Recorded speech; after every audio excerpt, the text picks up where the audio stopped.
play with, Ellie. This here is serious business.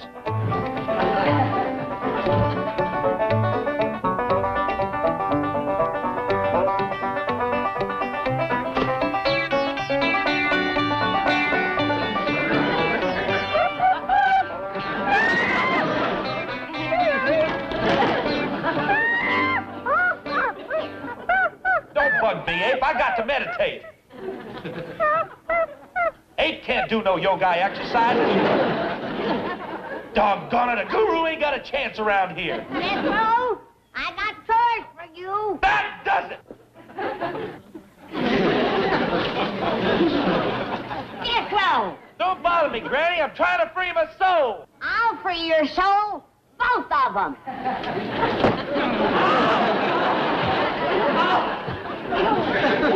Can't learn you to sass me. Granny, you'll pay for that. You can't hit a guru. I can hit anything I can reach. Hey, wait a minute, Granny! Ow! Ow, Granny! Granny, no! Granny! Granny! Well, he was hanging upside down in my arbutus. I was just doing my yoga exercises. Hanging upside down. Them's possum exercises. Oh, Uncle Jed, you do it to get to be a guru. It makes you smart. I'll make you smart. I'll hit you right across your guru. Granny. It ain't right to use a broom handle on a boy. You're right, Jed. I'll go get a hoe handle. You use a hoe handle on a guru, and you'll be sorry. I'm down, boy. Would you mind explaining to me what a guru is? Well, a guru is one of them teachers over to India. They know all the secrets of the Far East. They teach you how to meditate and go out of your mind. I think you're getting the hang of that. I mean, you go out of one mind into another mind. It's hard for you, ain't it? You not have my education. Well, put it to you simple like. Can you think of my head as a watermelon? Yeah, I think I can manage that. Well, there's two parts to a watermelon. You got the rind on the outside and the meat on the inside. Well, most folks thinks with nothing but the rind. But you takes guru lessons and you bust right through the rind into the meat. Uh-huh. Now he's thinking with the inner mind. You got it made. You done conquered the flesh. You can handle cobras. You can sleep on a bed of nails. You can even walk barefoot through a bed of hot coals. A lot of call for that, is there? There's more. It fills you with kindness and love, too. It gives you understanding. It gives you peace of mind. Well, now you're making sense. So that's what you're after. Oh, I'm after the movie actresses the guru gets. Movie actresses? They's wild about gurus, Uncle Jet. They goes clean to India just to see them. When I put the secrets of the Far East into this 6th grade graduate brain of mine, they's gonna flock to me, too. Can't you just see Elizabeth Taylor and me walking arm in arm, barefoot on a bed of hot coals? I like that part about love and understanding better. Don't worry about that. I'm gonna have love and understanding oozing out of me like sap out of a sweet gum. I'll even be able to understand Granny. Well, that makes it worth chancing. You sure you can learn all that just hanging in the arbutus? Oh, them yoga exercises was just my homework. I think I got a real guru coming over to see me. Coming from India? From Mrs. Drysdale's. I'm trying to borrow hers. He's been over there for a week giving her lessons. But I bet her rind's too thick. Meditate, my dear. Eyes closed, soul open. Through its portals, you have escaped the body. You are afloat on a sea of serenity. And on the distant shore, you see the Great Spirit. Borne by the cosmic currents, we reach out to him. We embrace him. Softly, gently, we become one with him. Yes. Ah, bliss, bliss, sweet bliss. You can say that again, baby. Beautiful, my dear, beautiful. And now, you are ready. I'm ready? Yes, for the great pilgrimage. You don't mean... Yes, my dear. Oh, Mother India, I'm coming. Your daughter returns, great mother. Milburn will never let me go. Oh, my dear, how can you say that? He's such a sweet man. Milburn? Such soul. Well, I believe that he, too, could become one with the Great Spirit. Not unless the Great Spirit is willing to pay 30% interest. Call him, call him. Why, your meditations have filled this house with love. Its cosmic emanation can soften any heart. He doesn't have a heart. Don't forget, little pilgrims, you stand now possessed of new power. Project that power. Call forth to his psyche. Love, Milburn. Love, love, love. Love, Milburn. Love, love, love. Thief! Robber! Bandit! Did you get that? Yes, Chief. Can you imagine that orphanage superintendent trying to get a one-day extension on that mortgage? Milburn Drysdale. Oh, it's you, Margaret. Now, look, I'm busy.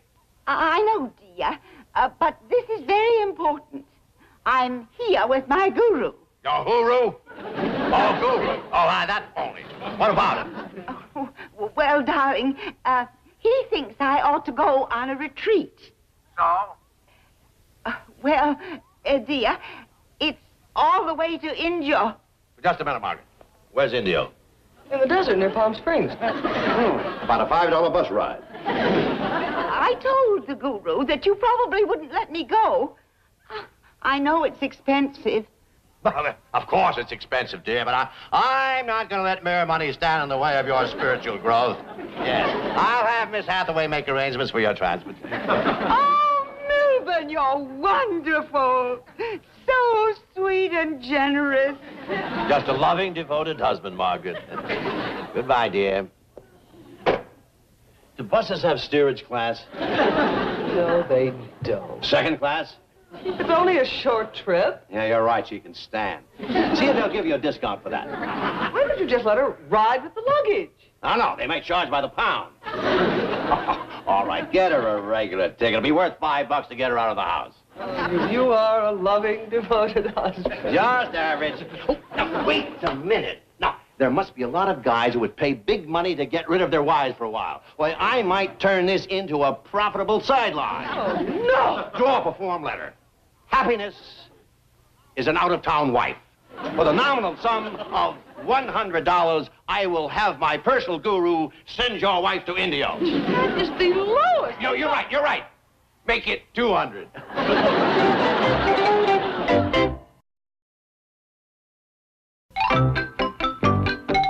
Oh, Bessie and me want to show you something. Go ahead, Bessie. Meditate. Free your soul.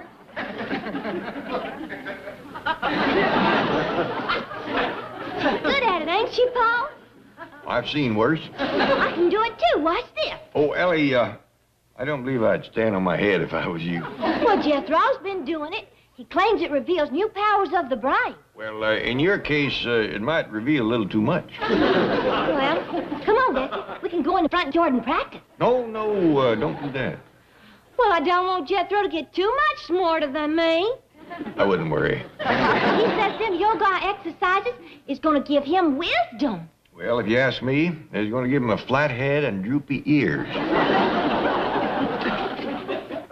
Anybody that hankers to walk on hot coals and lay on a bed of nails ain't too burdened with the smarts. Jethro! Jethro! Where are you? Sounds like Granny's getting tired of looking for the boy. Well, she ain't going to find him around here. He went next door to see could he borrow Miss Drysdale's guru. Well, you better tell him that Granny's got chores for him and ain't none he can do standing on his head. Oh, yes, sir, Pop. Come on, then. But my husband said that he would have his secretary arrange for my transportation. Oh, my dear, that won't do at all. I have arranged a special charter flight to carry my little pilgrims. Are there many of us making the pilgrimage to Mother India? Oh, yes.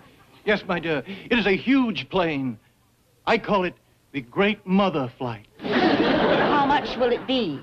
Oh, because of your spiritual sensitivity, I'm making you a special reduced rate, only $2,000. Oh, that's very reasonable.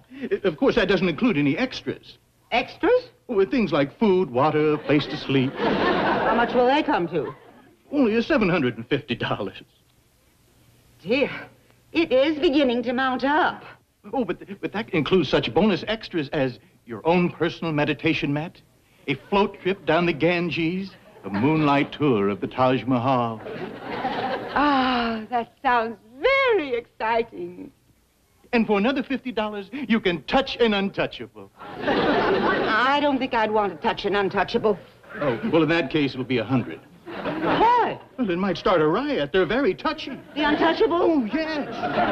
Very well. That comes to $2,800. Well, why don't you make it $3,000? I'll throw in a mongoose. I don't want a mongoose. Oh, well, that's good. You're not afraid of cobras. I'll take the mongoose, a large one. $3,000. After all, Milburn did say that he wouldn't let mere money stand in the way of my spiritual growth. You don't think Milburn had been drinking, do you? Oh, my dear. No, my little pilgrim. It was your love. Your love embraces all living things. All living things. Hey, Miss Drysdale, it's me, Jethro. Not all living things. Howdy, man. Hot dog, yonder's your guru. Hey, can I borrow him? Borrow me? Be gone, you insensitive oaf! Boy, you's really all dressed up for guruing, ain't you? Oh! I done made me an outfit like that. I done made me a bed of nails, too. Who was that churlish lout? The caretaker's boy? No, that's one of a herd of hillbillies who live in the mansion next door.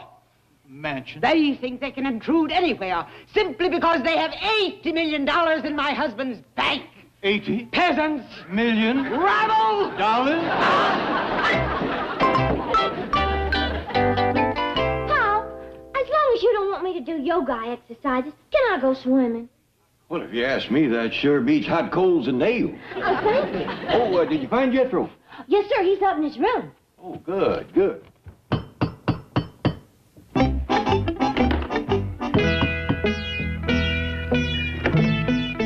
Well, howdy, mister. Can I help you?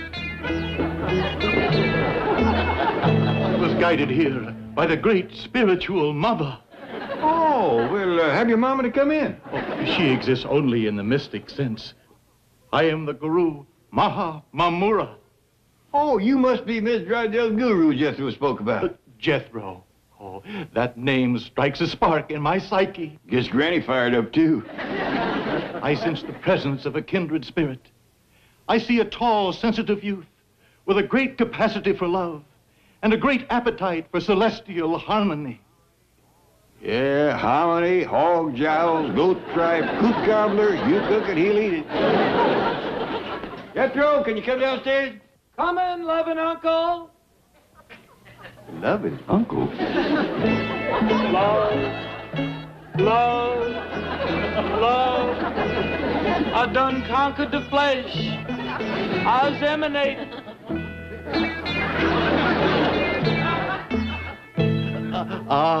There is a soul that can soar.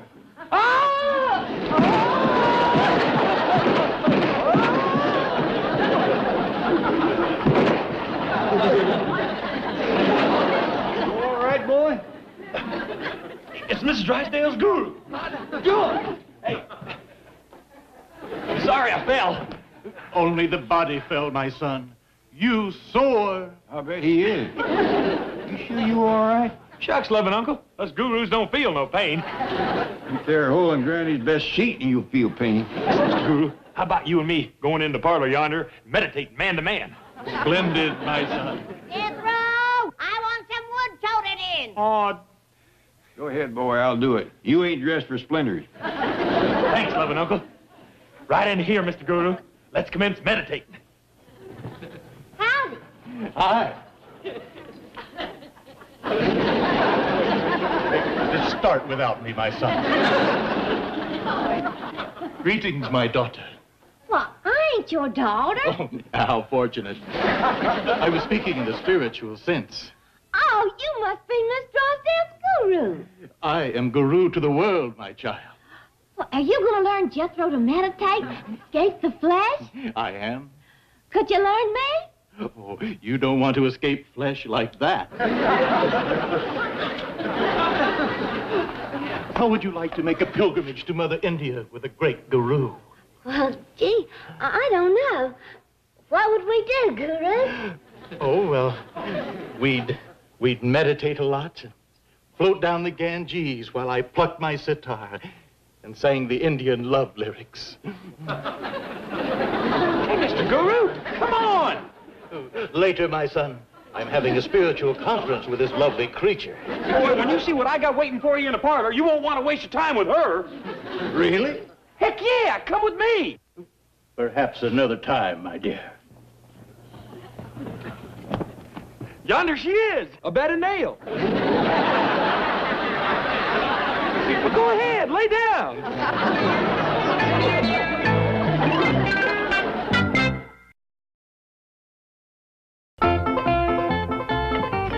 Where's Jethro? Granny, I'm going to cut some more wood quick as I put a edge on this axe. That's Jethro's work. Now, where is he? He's in the parlor meditating with Miss Drysdale's guru. He says it gives him peace of mind.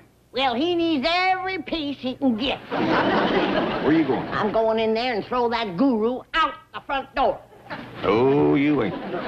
Jed, that yogai business is a lot of hogwash. We don't know that it is, Granny, and we hadn't ought to fault something we don't understand. What's there to understand? Well, according to Jethro, they got knowledge in the Far East that we ain't got. Nonsense. They don't know nothing in St. Louis that we don't know. Granny, come back here, sit down, and cool off. For all we know, Jethro might be in there lapping up learning like a hog at a swill bucket.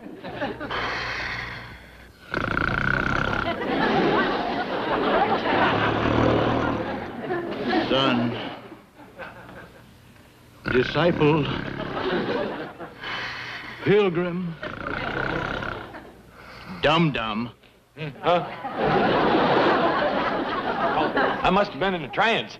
One of the deepest I've ever seen. How about it? My guru now?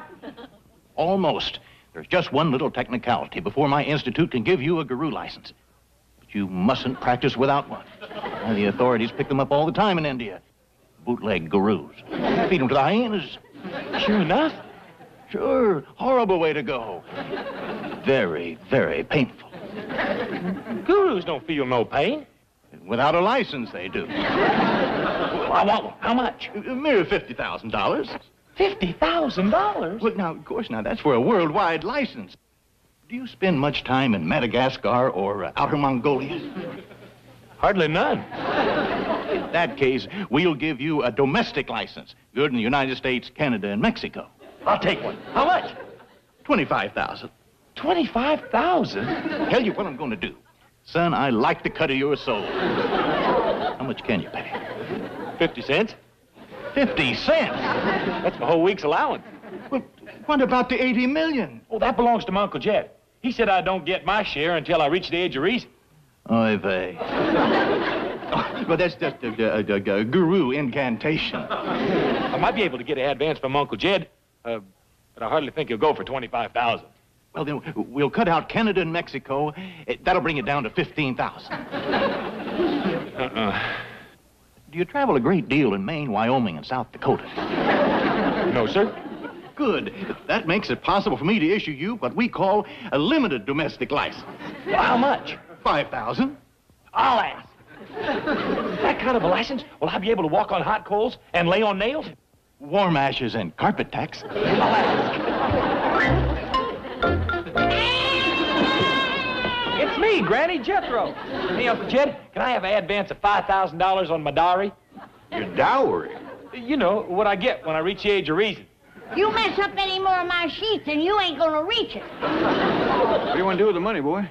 To give to the Maharishi for what you call a limited domestic guruing license. Hogwash. Seems a mite steep. If I go to guruing without it, the hyenas will get me. They second, I get you first. Please let me have it, Uncle Jed. For only $5,000, the guru will learn me the secrets of the Far East. Well, I'll tell you what you do, boy. You go stand on your head a while, and I'll think it over. All right, Uncle Jed, but hurry, would you? I wish we knew if that guru was telling the truth. Just give me 5 minutes with him. I'll get the truth out of him. Now, Granny, he's a guest in our house, and you ain't gonna stump him. There's another way. I'll give him a shot of my Tennessee truth tonic. You talking about your corn squeezins? It oils the tongue, loosens the jaw, and lays bare the secrets of the soul. What if you don't drink? I know how to prime the pump. Howdy, Mr. Guru. Nice day, ain't it? Oh, yes. Yes, it is. Shall we drink to that? Oh, we gurus are abstainers. This will take out stains. What is it? Oh, just a little branch water run through some cornmeal. Cornmeal? It won't hurt you. See?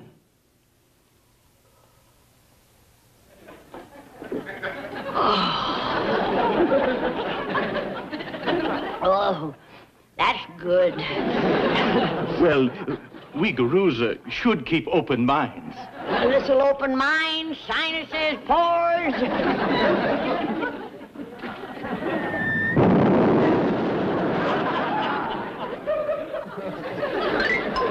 Let's see now. Dear Herman, you are cordially invited to become a charter member of the Milburn S. Drysdale Peace Foundation. By sending your wife to India, our guru will assure you 2 weeks of peace for only $1,000. I thought it was going to be 200. I know his wife. He'll pay. Milburn Drysdale. This is your wife's guru? Oh, just a minute. The Great Mother has a message for you. Mr. Drysdale on the phone.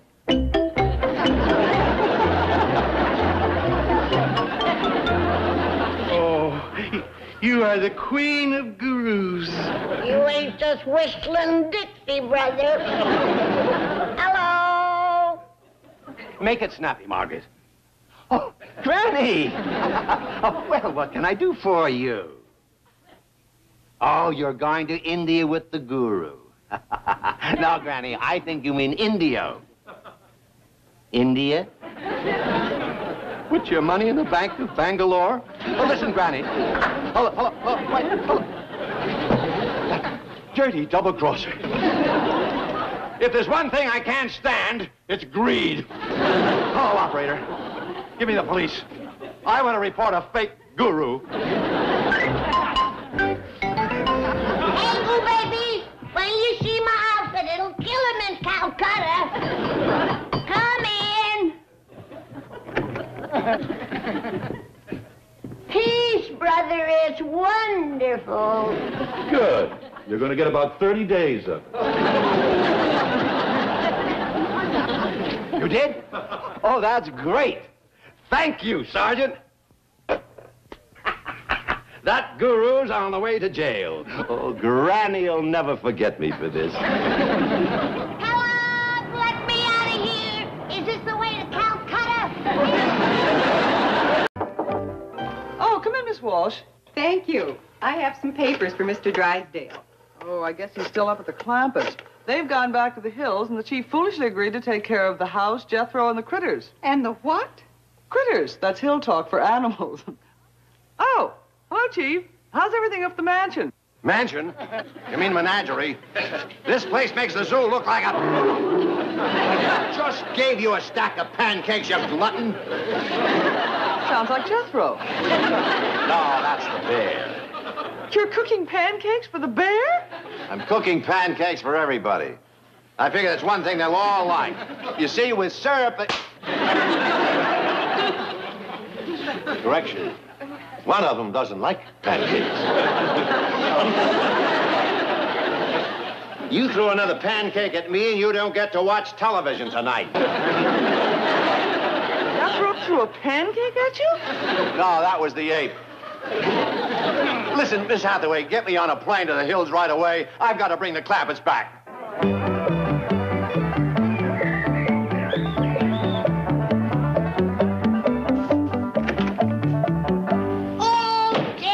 Notice folks is commencing to gather for the fair. Yeah. Where's Ellie Mae? I don't know. Why? Well, he's having a cake baking contest for all the single girls, and the single fellas is going to judge it. I gotta find Ellie Mae. But, Jed, she's such a miserable cook. I know. I gotta make sure she don't enter. Morning, everybody. Morning, Ellie. Done entered 3 contests already this morning. Was, one of them cake baking? Oh, no, sir, Paul. I entered that one yesterday. Oh, Ellie, honey, there's gonna be lots of nice-looking young fellas in town for the fair. You don't want to spend the day in that hot kitchen baking a cake. Oh, I baked it last night when it was cool. All I gotta do now is decorate. What other contest did you enter, Ellie Mae? Oh, basket weaving and post hole digging and barn raising. Jed, what are we gonna do about that cake? Well, them other contests might help us. We could hide it in our basket, bury it in the post hole, and raise a barn over it.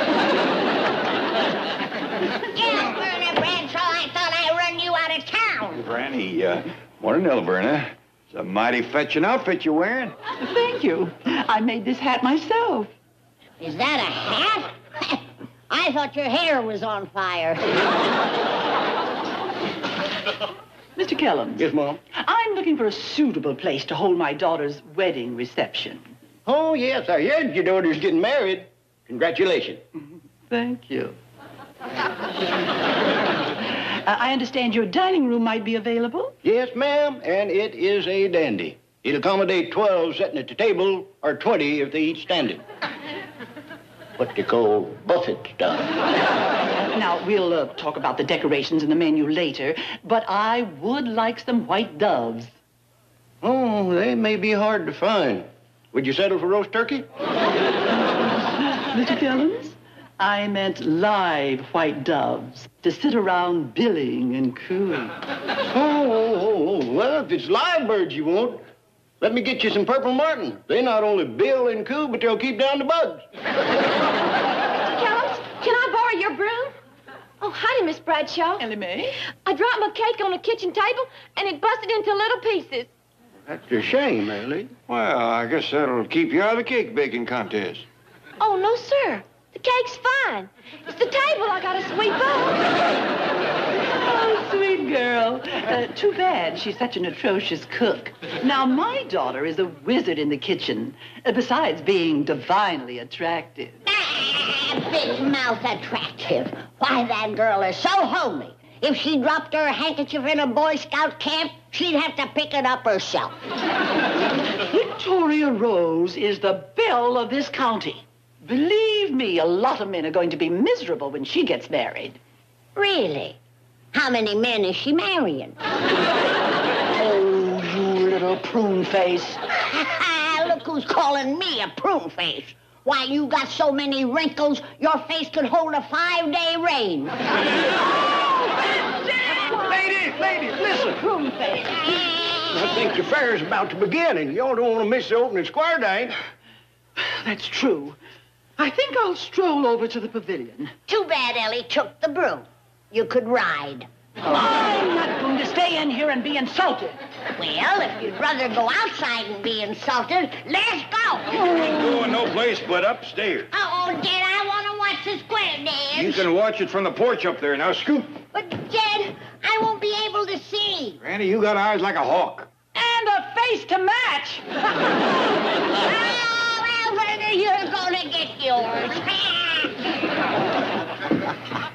Granny sure left to tear into Elverna, don't you? Yep, been going on for years. I keep hoping Granny will quit, but she's a hard dog to keep under the porch. Oh, you, Granny. What you want? So sorry you've been exiled to the crow's nest. Look for me on the pavilion. I'll be with the mayor. You can't miss me in this hat. Oh, you, Mayor Hiller, I'll be right there.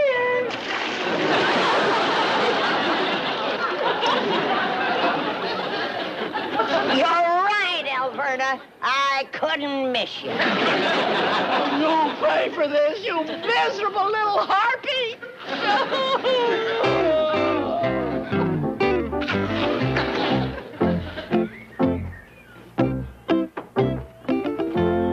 We're gonna have a dandy view from up here. We sure enough are. Look, yonder goes Elverna Bradshaw. But she's took off her fancy hat. How about that? I figure she want to wear that thing, make a big splash. Oh, she did, Jed. She made a whopper of a splash.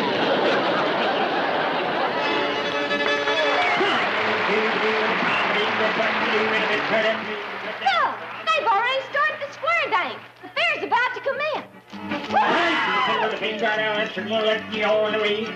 Now whirl away for the hat, say J and L, man left for the corner bay. Get your girl in comedy. Comedy goes to like you and get along. That's what you do.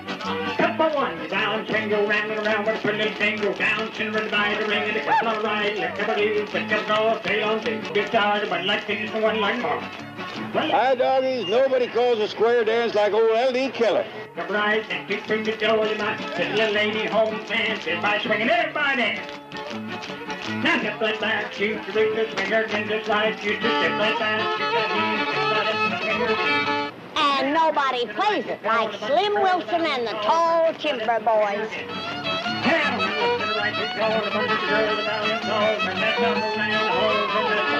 Them promenaders dances is pretty good, too. All right, they bring out bunch man, turn the dog around again.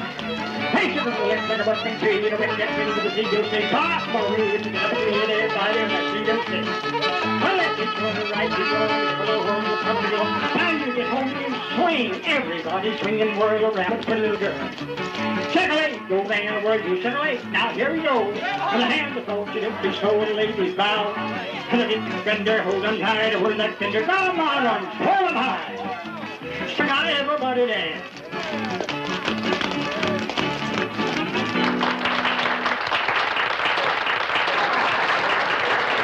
Well, now the fair is officially open. Come on, Ellie. Let's go pick you out a husband. Oh, wait a minute, Granny. Hold it. Hold it, Granny.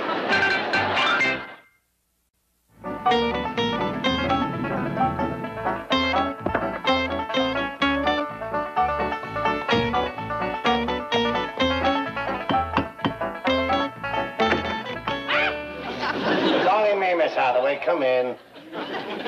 What is the idea of the gorilla suit?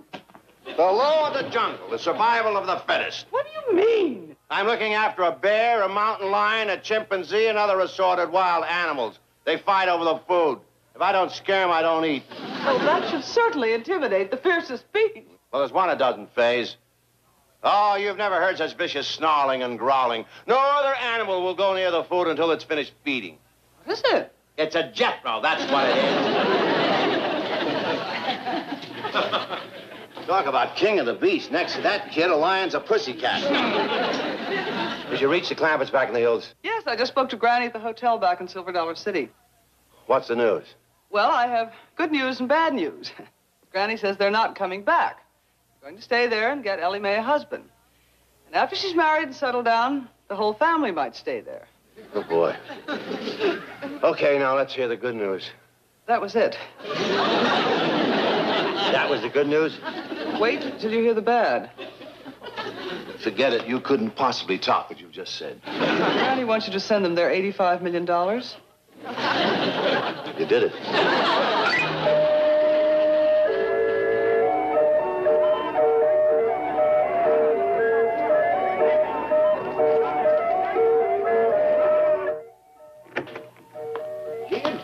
Did you ever see so many people in all your born days? I don't think I have, Shorty. I lost Ellie and Granny in the crowd. I declare everybody in the whole county's here. Must be at least 200 or 300 people. Say, Shorty, while Ellie's gone, I'd like to snatch that cake of hers and get shit of it. Oh, you're too late, Jed. She rolled that cake out of here half an hour ago. Rolled it out? Well, it stood pretty near the size of a wagon wheel. Now, why in the world would you... Well, I got a big oven back there, and I reckon maybe she figured to win on size alone. Knowing Ellie's cakes, that thing must have weighed a ton. It bowed the floor, mine. But it was sure pretty, Jed. Decorated so fancy with her name rolled across the top in ice and Ellie Mae Clampett. There goes any chance of denying who done it. Don't you worry, Jed. As pretty as Ellie is, there'll be some young fella bid on that cake. Just so you don't bite on it. I wonder where Granny and Ellie went. Oh, I recollect Ellie saying she'd entered basket weaving. Maybe they's there.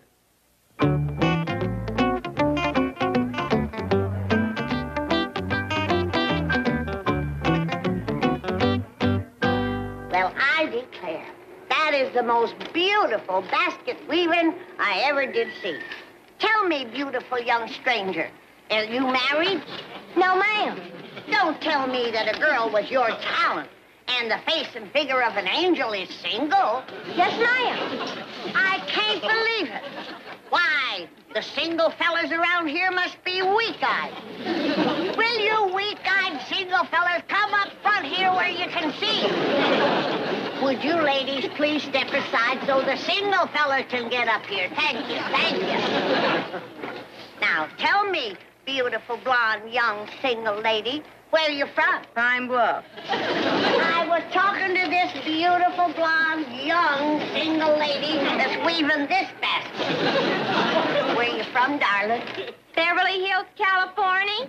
A movie star. I thought I seen a striking resemblance to Mary Pickford. Tell me, beautiful, blonde, young, single lady, what's your name? Ellie Mae Clampetts. And where are you staying? At the Silver Dollar City Hotel. Did you hear that, you single fellas? This beautiful, blonde, young, unwed stranger is staying right here amidst you. Stranger? What are you trying to pull? Ho, ho, ho! You know very well that this girl is your bride. Come on, stranger, let's get out of here.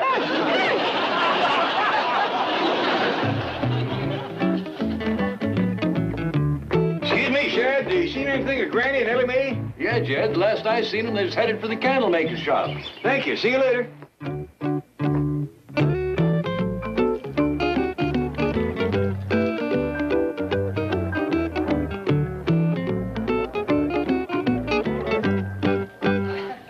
Land's sake, look at that candle. Who is that lovely, talented girl? I don't know. Who are you, lovely, talented girl? My name is Ellie Mae. Well, Ellie Mae, you sure do make a fine candle. Well, thank you, Mae. I bet you nobody here has ever seen anything shaped as good as that. And the candle ain't bad neither. I see you got a sense of humor. Yes, ma'am. You got a wife? Yes, ma'am. Well, step to the rear or you're going to get splashed with hot wax. No, I won't. You want to bet? When did you learn to make candles, darling? When I was 10 years old. Did you hear that? She's only been making candles for 4 years. Oh, I bet your husband is proud of you. Well, I ain't married. Did you hear that, folks? This beautiful, talented, teenage, candle-making love goddess ain't married. I bet you single men is astonished. Will you single men raise your hands and show your astonishment?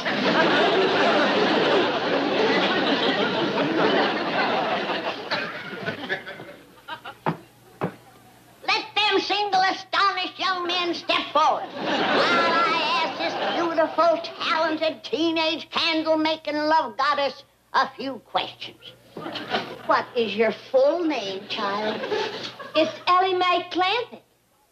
Don't tell me you're the daughter of Jed Clampett. Yes, ma'am. The multi-millionaire. Yes, ma'am. The man who's gonna put all of his $85 million into his daughter's dowry. Well, I don't know. Did you say that, Paul? He ain't here, is he? Right behind you. Now, folks, it's easy to see why this girl is so beautiful. This is her handsome Paul. Not only is he handsome, he's the kindest, sweetest, most even-tempered, understanding, forgiving man that ever lived. He's a lovely man, gentle and forgiving, especially to old ladies.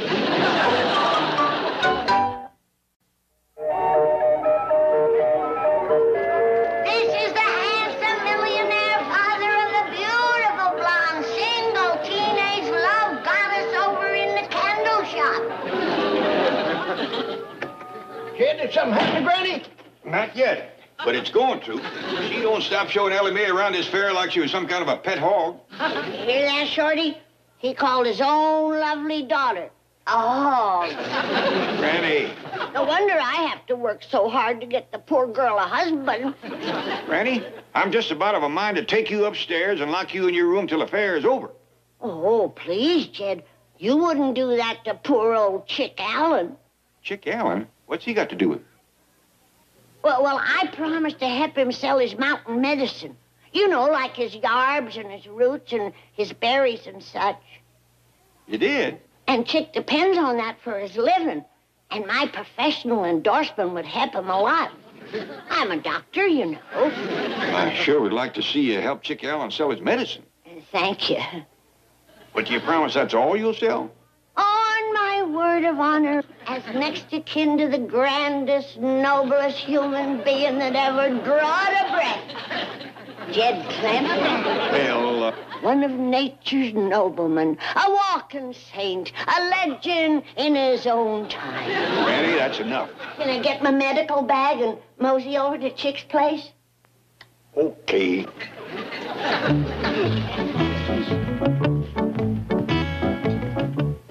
Bless you, Jed. You're a prince among men. You know, Jed, you can't hardly blame Granny for wanting to get Ellie married ahead of Elverna Bradshaw's daughter. She hadn't ought to made that bet with Elverna. Yeah, but she did. And if she loses, Elverna gets to kick her clean up Dewey Bald. That could be kind of humiliating. And painful. That's 2 miles uphill through rocks and brush. And Granny ain't a young woman.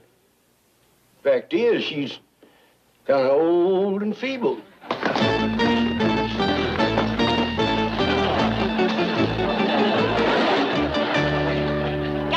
around, folks. Gather around for the medicine show. Step right up here, right up this way. Now, seated before you is the famous Indian yarb specialist, Chick Allen, a living testimonial to the health-giving powers of his own potions and elixirs. Now, nobody knows how old this man is, but he has been gathering berries and roots and yarbs in these hills for hundreds of years. Now, you might think that a man this old couldn't budge out of that chair, but you are wrong. Chick is gonna give us a dance, accompanied on the fiddle by his grandson. Right this way, old-timer. Get your grandson up. That's that feller, that's it. All right, let's go.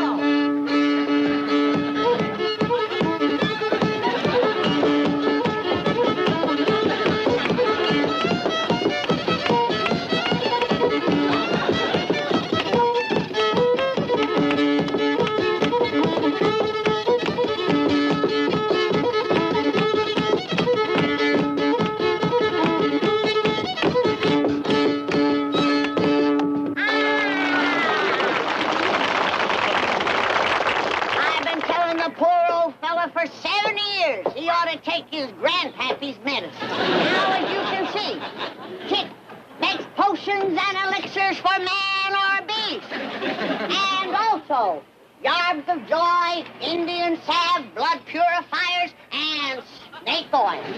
But today, we are going to tell you about a new product, Chick Allen's Magic Mud Pack. Now, to demonstrate the beautifying properties of this miraculous mud, I'm going to have to ask for a volunteer from the audience. Would some lady please step up here? Sorry, madam. We ain't got that much mud. How about another volunteer? How about you, lady? Me, ma'am? Yeah. Step up here, stranger. Step right here. The magic mud, Chick, please.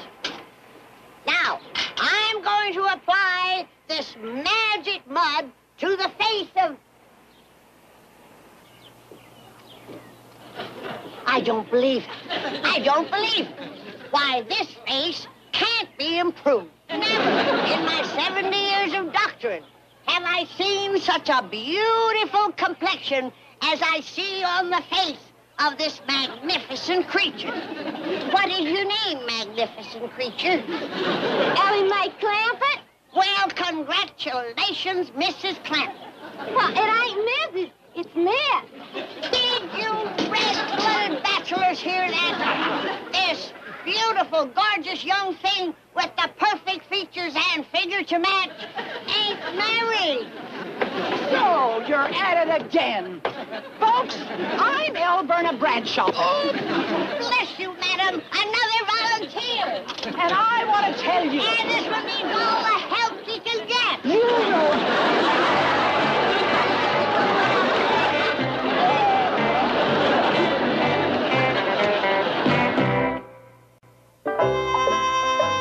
Oh, friends, be sure to watch next week when Jethro and I join the rest of the Clampetts back in the hills. And I venture into the forest on a bird-watching expedition, where I find a man for Ellie Mae. And what a man. In the woods! I saw him just right for Ellie. An Adonis, a Hercules, and Apollo. Oh, please, Miss Jane, she's got enough critters now. No. You don't understand. He was cutting down a tree near the lake. You don't need another beaver. I am talking about a man. That she needs. He agreed to come to town as soon as... There he is. It's the beginning of a beautiful romance, friends.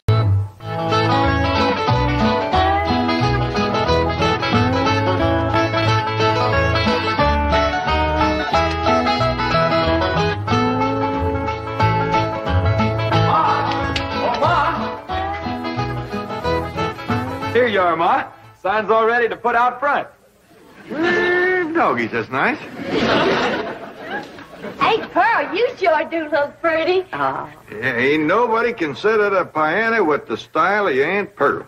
Hey, Pearl, where'd you get the cookies? Did Granny make them for you? No, I stirred them up this morning before she got up.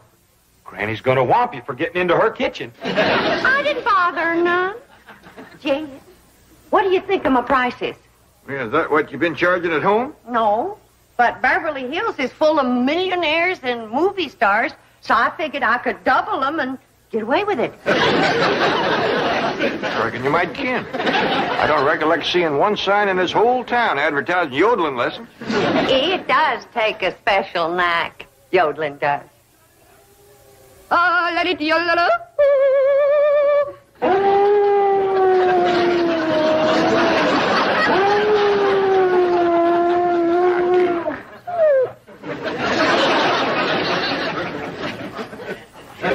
I know it hurts your ears, Duke. Pretty soon me and you's gonna take a nice long walk outside. These your cookies, Pearl, that I found in my kitchen?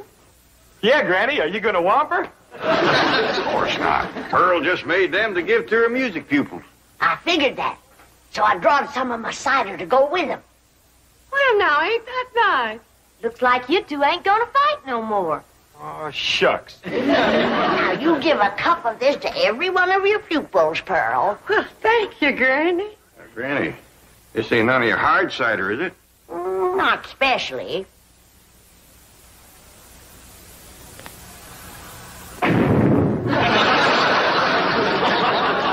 See? It ain't my hard stuff. You'd have had every one of my pupils stoned. Well, if they're going to sit here and listen to you, they ought to have something to numb them. Now, you listen to me just a doggone Hot minute. diggity dog days at it again. Jethro, you and your ma take the sign and go on and take it out front. Ellie Mae, you and me is going to pick the chairs and put them in the front hall there for Pearl's pupils. Granny, you pour that cider back in the barrel. Gentle. We don't want to blow up all of Beverly Hills. How do you like it there, Ma? Well, it's too far from the street.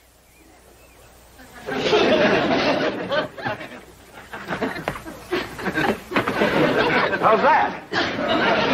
Take it out to the gate. Okay, Ma.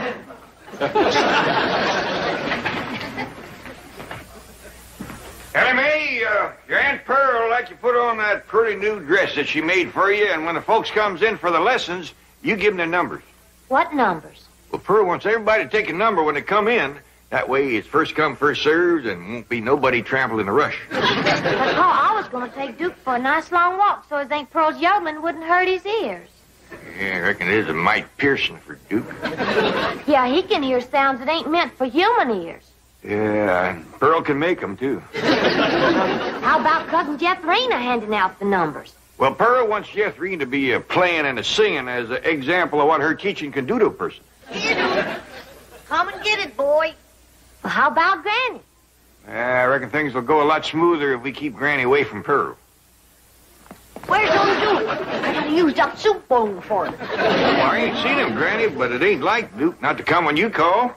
Give me the bone, Granny. I'll find him. What about Pearl's numbers? Well, you give them out till I get back. I gotta find Duke. You got your speech memorized? I think so. Well, suppose I was to drive up in a car and stop. What would you say? I'd say, hi, Ma. When did you learn how to drive a car? I ain't your mom. Yeah, I ain't. I'm pretending I ain't so you can practice your speech. Now, start again. How do you do, sir? This young, beautiful widow woman What here. do you mean, sir? Well, that's what you wrote for me to learn. I wrote you 2 speeches, one for man, one for woman. I'm a woman. I'm a man, so I learned that one. Sir, this young, beautiful widow woman here. Never mind this. Just point. Say, this way to the music lessons. Can you do that? Yes, sir. Well, do it. This way to the music. Excuse me, Ma. I'm sorry, Ma. Honest to Pete, Jack Brooks. Duke? Duke? Hey, here comes Ellie Mae. Have y'all seen Duke? Well, I seen him run out the front door, but that was some time back. Well, Aunt Pearl, would you do me a favor and cut loose with a short blast of yodeling? Why, of course. Oh, lally, oh, lally, ooh. Oh, lally, oh, lally, ooh. Oh, lally, oh, lally. Thank you, Aunt Pearl. Sounds like he's over at the Drysdale's place. Hey, yonder comes Mrs. Drysdale driving a car. Reckon she'd want to take lessons? Well, Mr. Drysdale's right fond of yodeling. Maybe she will. Oh, lally, oh, lally, ooh. Oh, lally, oh, lally, ooh.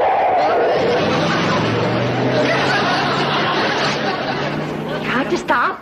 Partner went off the road trying. Well, that's what you get for trying to drive and close the windows at the same time.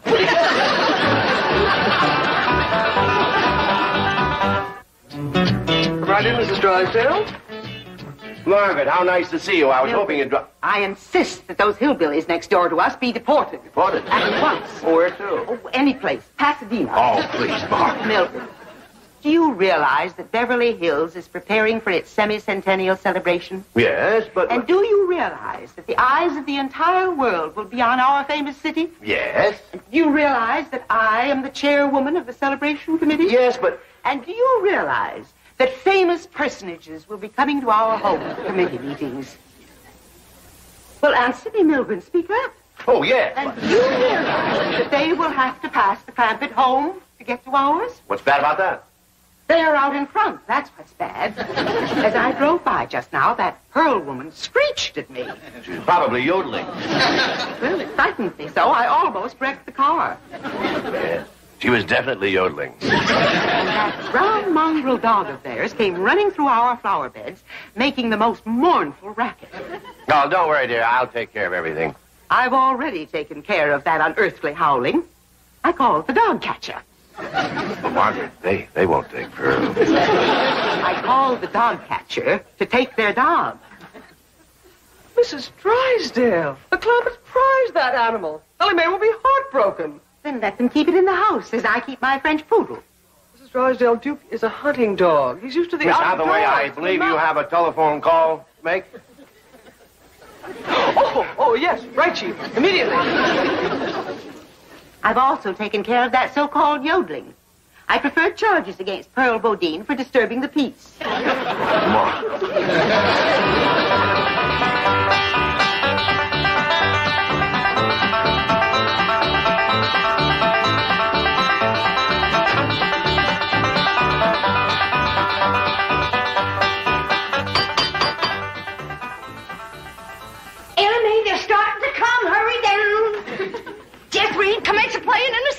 Okay, Ma. Jethro, you're supposed to be out front. And them cookies is for my students. I got hungry. Hey, Clint. Sergeant Ellie's out looking for Duke. I'll hand out the numbers for you, Pearl. Oh, Jed, start with the 20 or something so it'll look like we're doing a big business. Enjoy your free cookie, and you had a very good lesson. Well, Mom! Are you Mrs. Pearl Bodine? Widow Bodine, they call me. Are you the one who's been doing the yodeling? That's right. Give him a number. There you are. This is my cousin Jed. Ah, happy to meet you. And that there's Granny. Here you are, mister. A little cup of cider. You're going to need it. That's one of my best pupils. Come along. Come on. Come on in.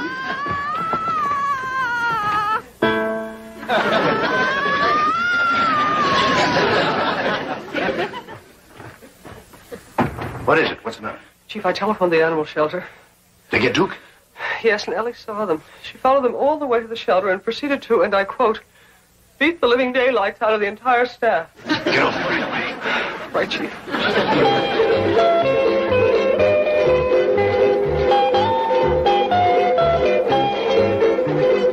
Don't you worry, Duke. We'll get out of here. And when we do... Ellie Mae! Over here, Miss Jane. Did you come to let Duke and me out? Yes, but first you must give me your word that there will be no further violence. Those men out there were simply doing their duty. Okay, I won't hurt them no more. I busted Duke's bone a whooping that big one. Well, open up the cages. Oh, I can't do that. Well, Duke and me ain't coming out neither.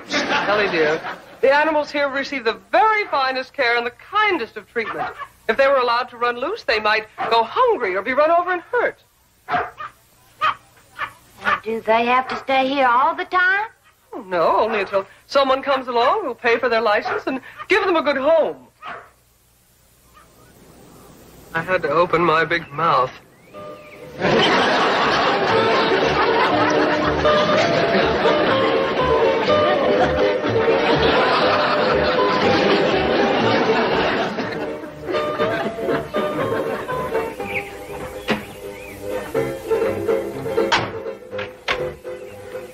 Bye. Goodbye now. You come back, you hear? Thank you very much. Thank you. Everything all right, Sarge? Just great. The nicest bunch of people I ever met.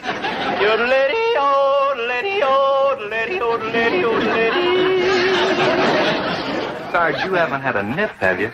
Of course not. Just a friendly little sup of cider, a cup of cider. I'm taking you to the diner for a cup of black coffee. Don't be ridiculous. Maybe you'd better. I just saw a car and I can swear there's a dog driving it.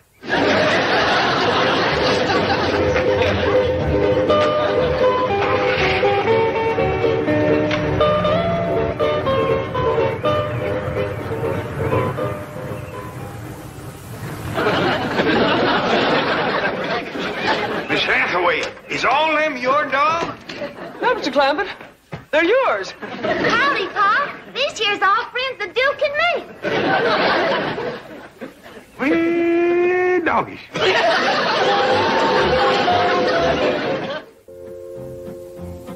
Now, we ain't gonna have no more slapping, nor biting, nor scratching, nor spitting. You two's got to learn to get along together. Now, make up and be friends. Come on. Kiss and make up.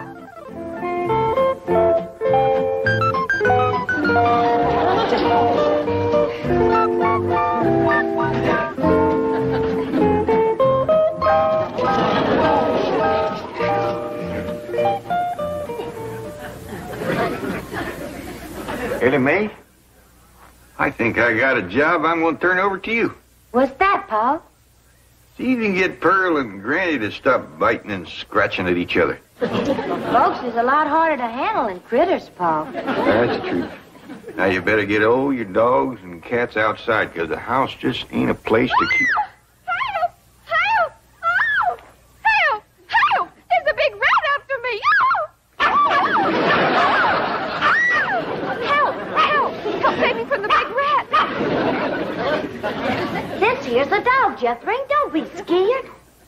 Shame on you, Samson. You're always bullying somebody. Baby's screaming. What's wrong? Nothing. She's all right. One of them dogs scared me, Mom. Oh, well, there, baby. Don't you cry. Don't you cry. I tell you, Jed, this house is full of cats and dogs. How am I going to give Mom music lessons? Well, Ellie Mae is just fixing to take them all down by the cement pond, ain't you, Ellie? Yeah, Pa. I'll just run upstairs and put on my bathing suit. We'll all go swimming together. Yeah, but Ellie Mae was supposed to help me handle my music pupils. Well, it don't look like he's exactly swamped, Pearl. No, and I can't understand it. I even cut my prices.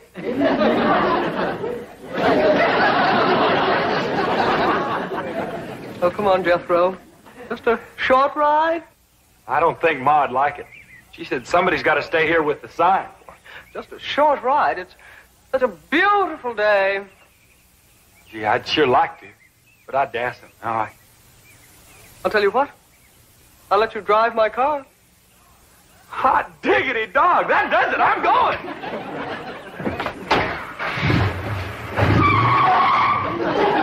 Don't leave the sign or Ma'll be mad. Well, I suppose that's part of his charm. Come on, fellas, let's go swimming.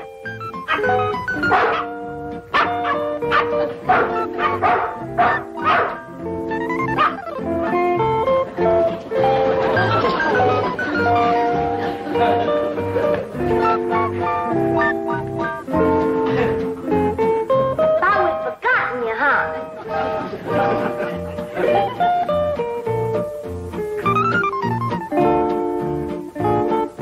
Well, Ellie, did you get them all now? Yeah, Aunt Pearl. Well, thank goodness.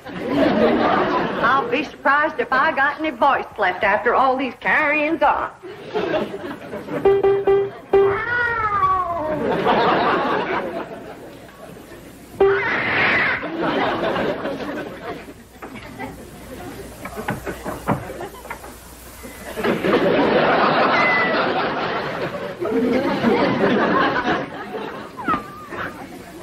Go see him.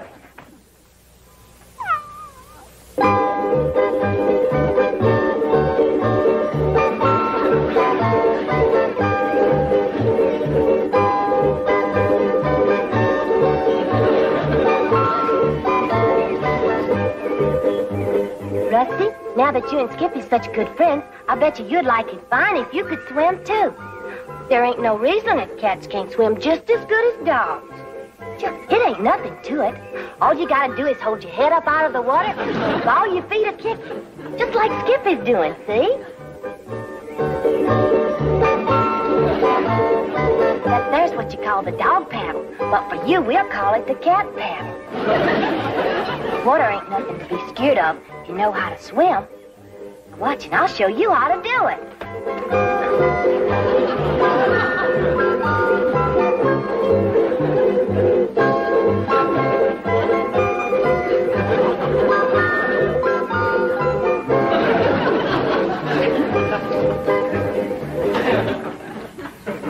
See? Just keep everything a-moving and hold your head up out of the water so you can see where you're going. And that's all there is to swimming. When you get good enough, one of these days I'll take you to the creek or the lake and you can catch your own fish. Oh, Aunt Pearl's gonna set them dogs to howling again.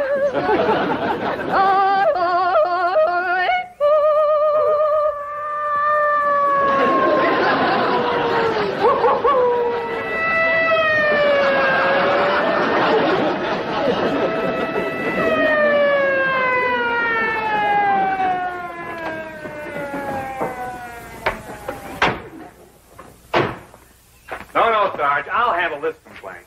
Now, the chief wants that howling and yodeling stopped. Mrs. Drysdale's putting on the pressure. I can handle it. Those hillbillies will just soft soap and hard cider you again. But they won't get through to me. I'm a big city boy. They don't speak my language. I'm sorry Miss Drysdale got upset about the dogs, but Ellie Mae can handle them. Well, she better, or I may have to place her under arrest. Ellie Mae, young fella here wants to talk to you. Howdy. What you want to say to me?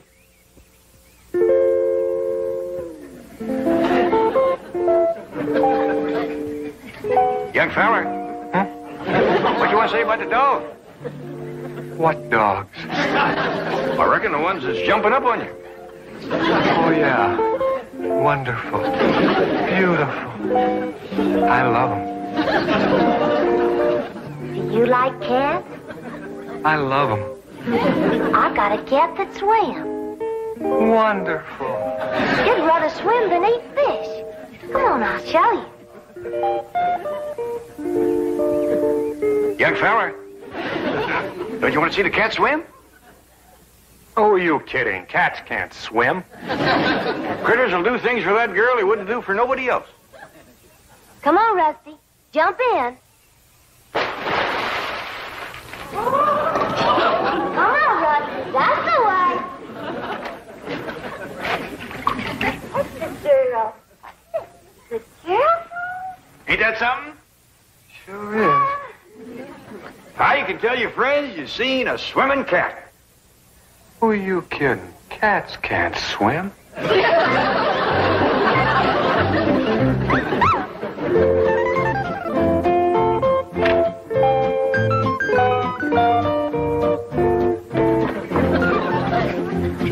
Well, how'd it go? Great. Take care of the dog? What dogs? Don't they have a bunch of dogs? I didn't see any. But they got a cat that swims. Get in. I'm taking you to the diner for some black coffee. You know, Paul, I never did figure out what that fella wanted. Oh, he'll be back. Ellie, you gotta do something about that dog. What's he doing? Well, he's digging a hole, and it makes me powerful nervous. Well, Granny, all dogs digs holes. Yeah, but he's digging one just my size.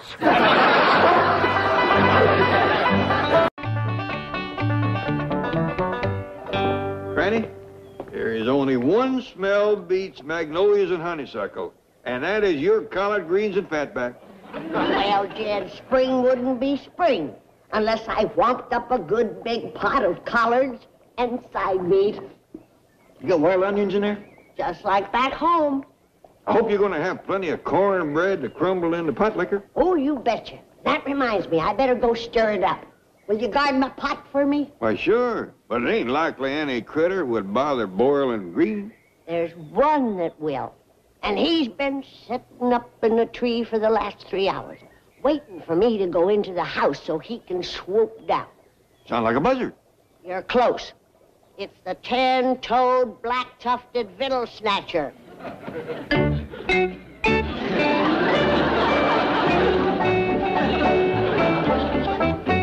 Here's your water, Granny. Oh, thank you, darling. Just pour it in the pot. Come on down from there, Jethro. Can't hear you, Uncle Jed. I got chores for you. I didn't hear that neither. Paul, I got a trick that'll get him down. Well, good. Go to it. Jed, let's have a sociable this evening like we used to have back home in the hills when I cooked my spring collards. Good idea, Granny. I'll invite some neighbors in. Back home, we didn't have to invite them. That's the truth, especially the ones that live downwind. Here comes Jethro. He bounced right back up. Twice. Don't look like he's hurt. Ah, he's fine. You know what Ellie done to me? Yeah, she tricked you out of the tree. Some trick. She throwed me 40 feet on my head. Well, you can fill in the hole later. Right now, we got to get ready for the Spring Eating Festival. Hot dog! I'm cooking 4 bushels of greens, a peck of wild onions, and 20 pounds of fatback. We're hoping some neighbors will drop in. Neighbors? That ain't hardly enough for me. I mean, us. Granny, you reckon I could have a little helping to hold me till supper? Well, all right, boy. Go fetch a plate. Here, just fill this.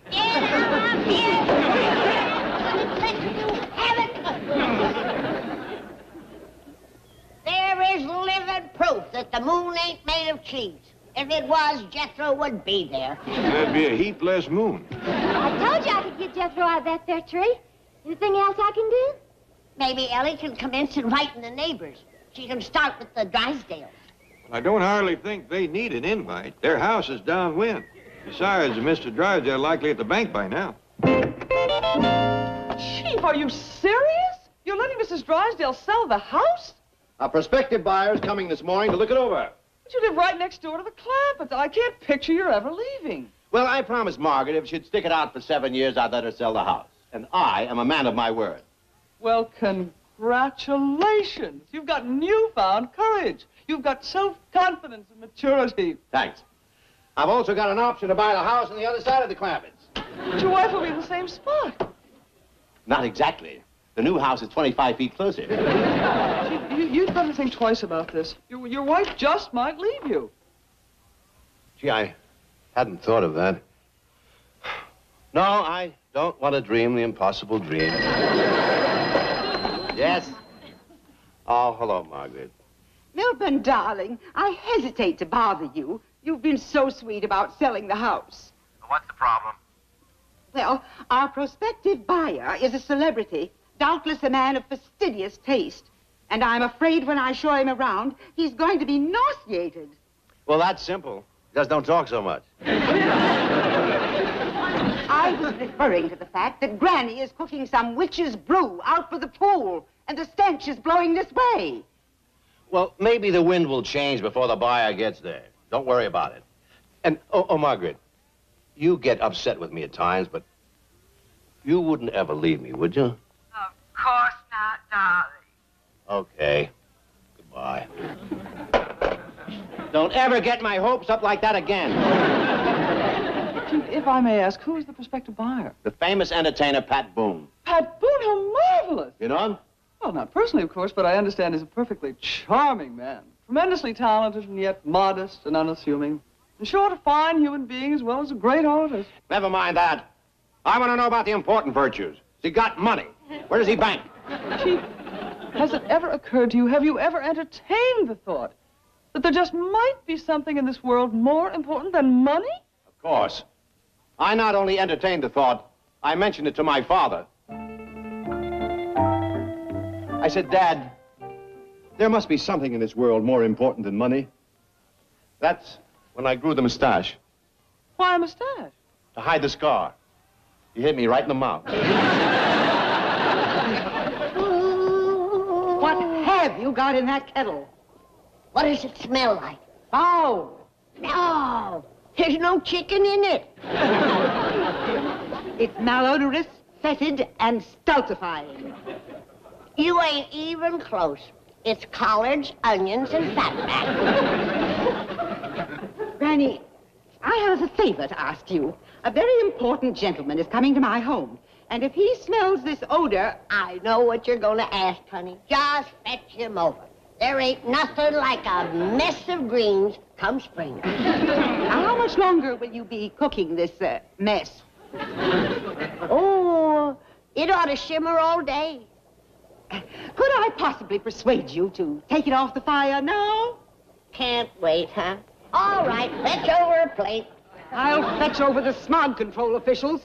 Who? The people in charge of air pollution. Well, if they's friends of yours, I'll feed them. Only I don't hold to the way they're polluting our air. What's the use? I'll be back with the police and the fire department. Well, now, if you're going to bring them, leave the air polluters home. I can't feed the whole city.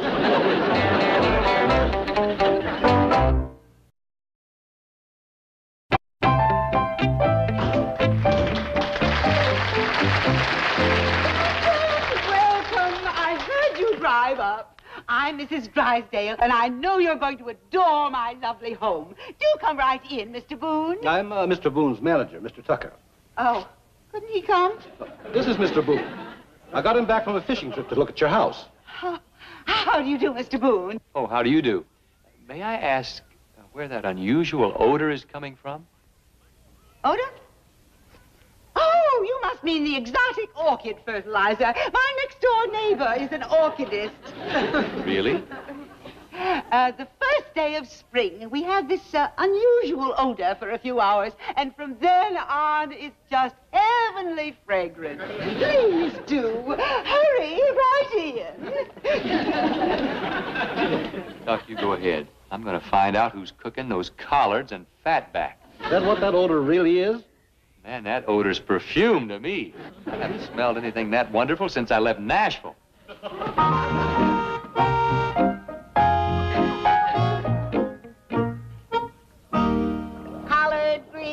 Collard greens, good old collard greens, cornbread and fatback, good old collard greens. Collard greens, good old collard greens, cornbread and fatback, and good old collard greens. Where did you come from to know that song? Nashville, Tennessee, ma'am. Tennessee. Yeah, and I haven't smelled anything that good since I left Tennessee. Oh, you poor boy. What you been eating? Oh, steak mainly, lobster, prime rib, shrimp. Well, I reckon when you get hungry enough, you can eat anything. What's your name, son? Pat Boone, ma'am. Mine's Granny Moses. I reckon you've heard about me. Aren't you an orchidist? Oh, no. Jed and me, we sing hymns with the Methodists and the Baptists, but mostly we're golden rulers. Oh, let's see. I thought maybe you'd heard about my doctorate. You're a doctor? Probably the most famous betwixt Bug Tussle and Springfield. Springfield? Did you ever know Red Foley? Did I know Red Foley? He never missed a spring that he didn't come to our house for collards and fatback. Ha ha, that's great. How long you been here in California? 7 years. When did you leave Tennessee? Oh, 15 years ago. What you been doing all that time? Singing, mainly. Oh, no steady work, huh? Well, who's this young fella? His name is Pat Boone, Jed. Smell my collards cooking and come a-running. Oh, glad to have you, son. Where are you from? Tennessee. By doggies, I've known Granny's collars to pull him in from a long way off, but this is a new record. He was in the neighborhood when he smelled them, Jed. I figured as much, Granny. Excuse me.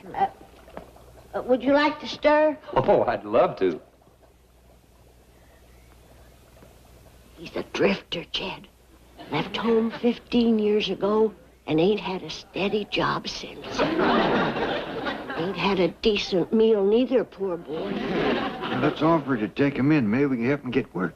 Good.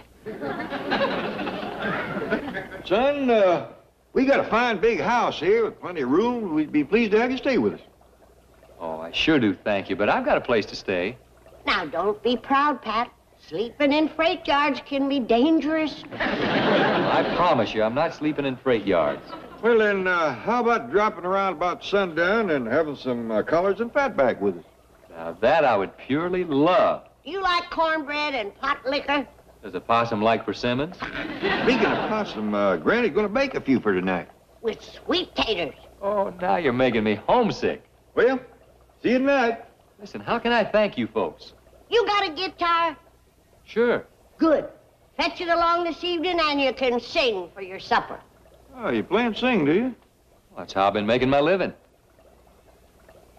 Well, as long as you enjoy it. Money and everything. Speaking of money, I reckon you could use a little. Oh, no, thanks. I'll be all right. Oh, don't be bashful. I've been broke myself. I know what it's like. Oh, you're early, Mr. Policeman. We ain't gonna be eating till sundown. You can't build an open fire in Beverly Hills. Oh, sure you can. All you need is seasoned wood. No, what I mean it... Wait a minute, aren't you Pat Boone? Oh, well... Well, sure you are. I've got your latest record.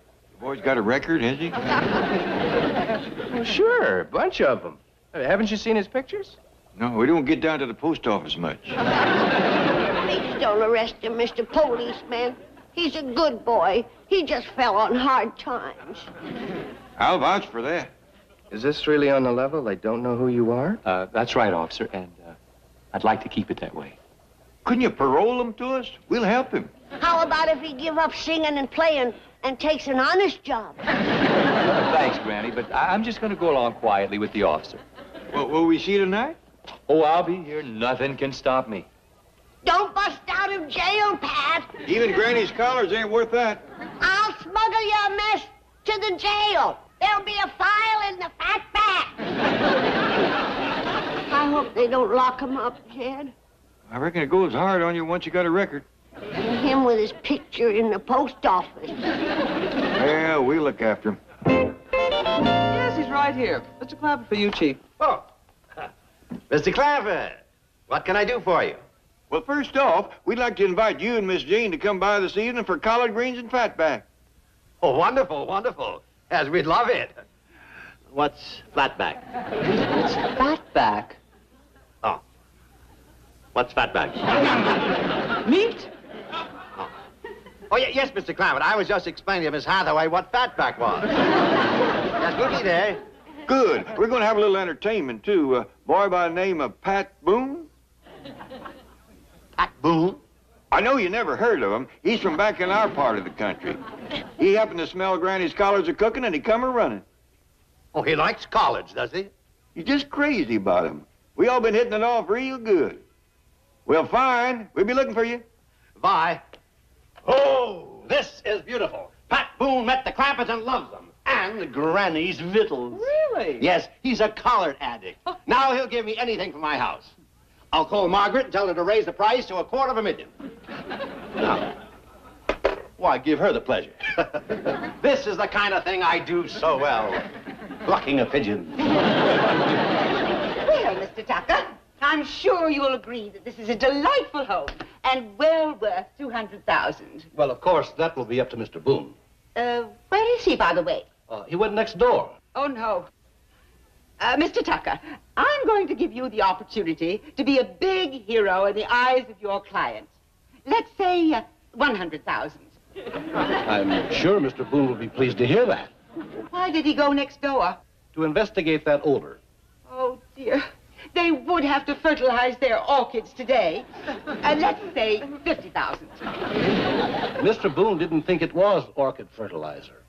He thought someone was cooking collard greens in the fatback. $25,000, and I'll throw in all the furniture. Mrs. Drysdale. 10. I'm here.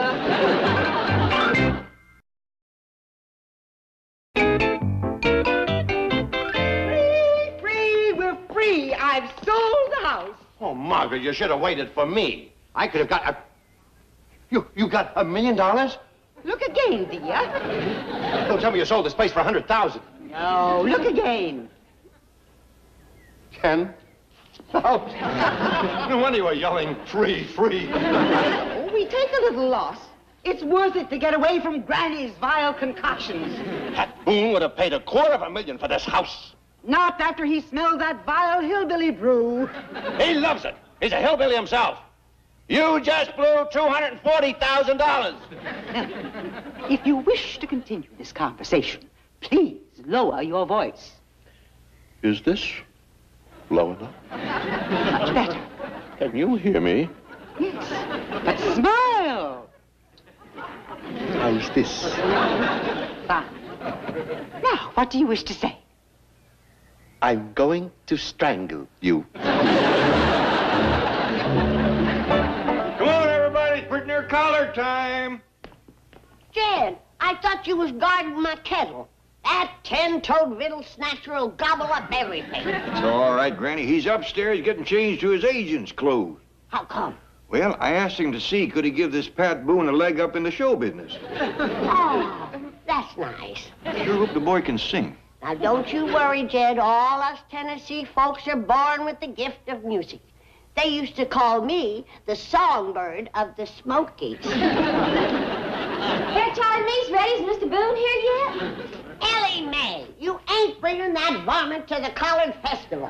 Oh, Granny, he just loves your biscuits and sorghum. Ellie, honey, a bear makes a poor chaperone.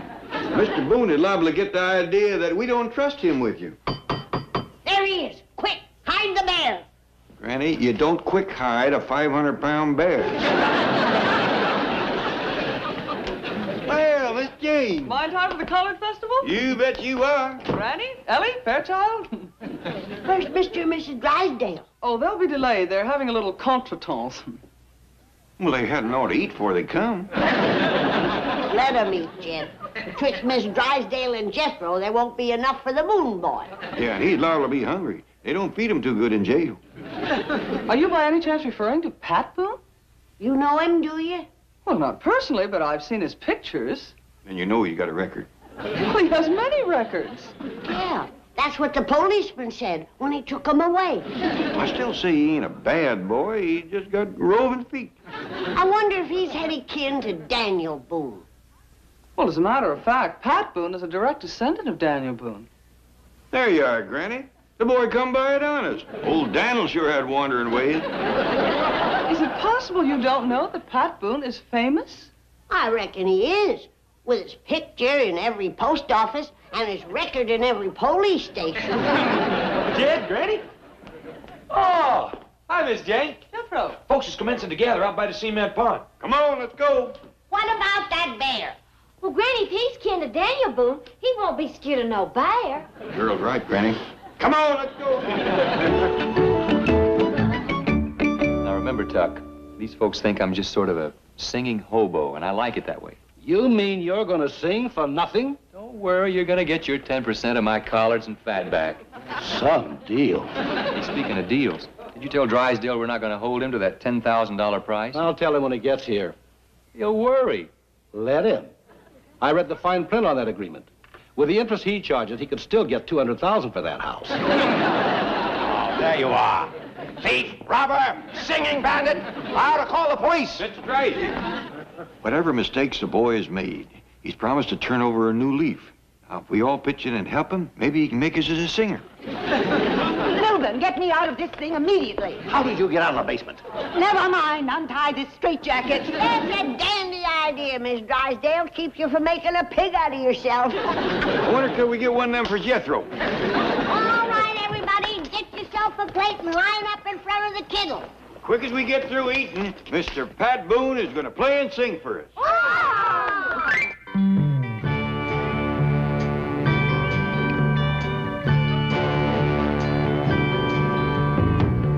Every time I see that Greyhound bus go rolling down the line, makes me wish I'd talk much more to you when we had all that time.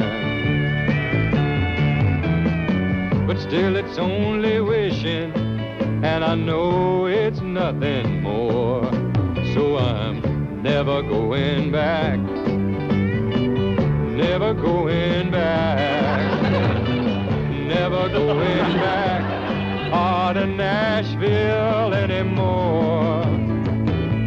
Oklahoma City, yes, I know that she won't treat me cruel.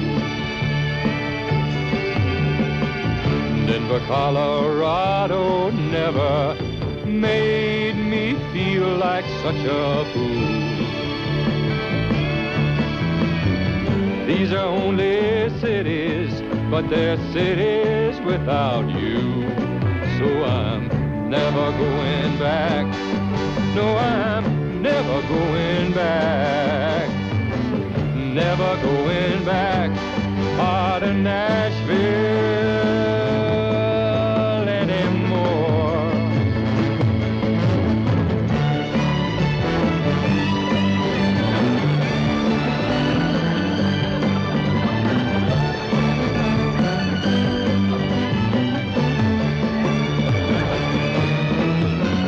These are only cities, but they're cities without you.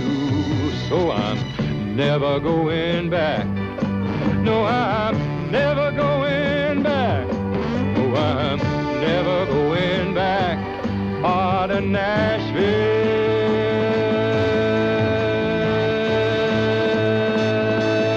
anymore. Oh, no. Nashville's seen the last of me, honey. I may go on down to Chattanooga, walk up there on Lookout Mountain, take a look, but I ain't gonna see you. I may come on into Fayetteville, Shelbyville, maybe even Pegram, drop off in Madison. But I ain't crossing that Davidson County line no more.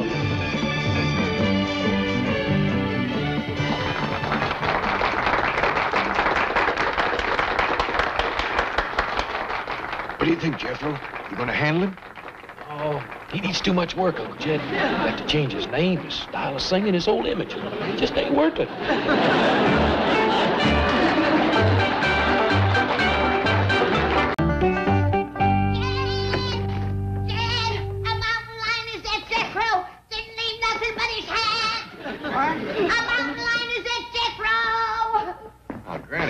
If you was to tell me that Jethro had a mountain lion. I tell you it's true.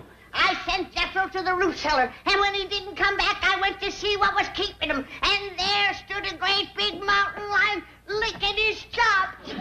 He had my baby boy right out from under his hat. Is the truck gone? Mountain lions don't eat trucks. They is flesh eaters. I know that, but I figured if the truck was gone, that might tell us what happened to Jethro. I told you what happened. He was ate by a mountain lion in the root cellar. Now, you gonna get your gun and shoot him before he eats the rest of the family? And it's kind of dark in that root cellar. What you seen might not have been a mountain lion at all. I tell you, I seen him. There's a wild varmint in the root cellar. We've been out here in Beverly Hills for going on to 8 years now, and the wildest thing we've seen yet is that movie star lives down the street. Which one? The one with the long blonde hair, wears them wild clothes and jewelry, walks with a wiggle. You know the fella. I tell you, there's a mountain lion in my root cellar. Now, are you gonna shoot him or do I have to? Quick as I have this cereal, I'll take a look. How can you sit there eating cereal at a time like this? It ain't easy. My eyes. Fireman's eating your kinfolks and... Jed. Now what? Where's Ellie? Maybe the mountain lion ate her too. I sent Ellie out to get the morning mail. Now, will you sit down and get a hold of yourself?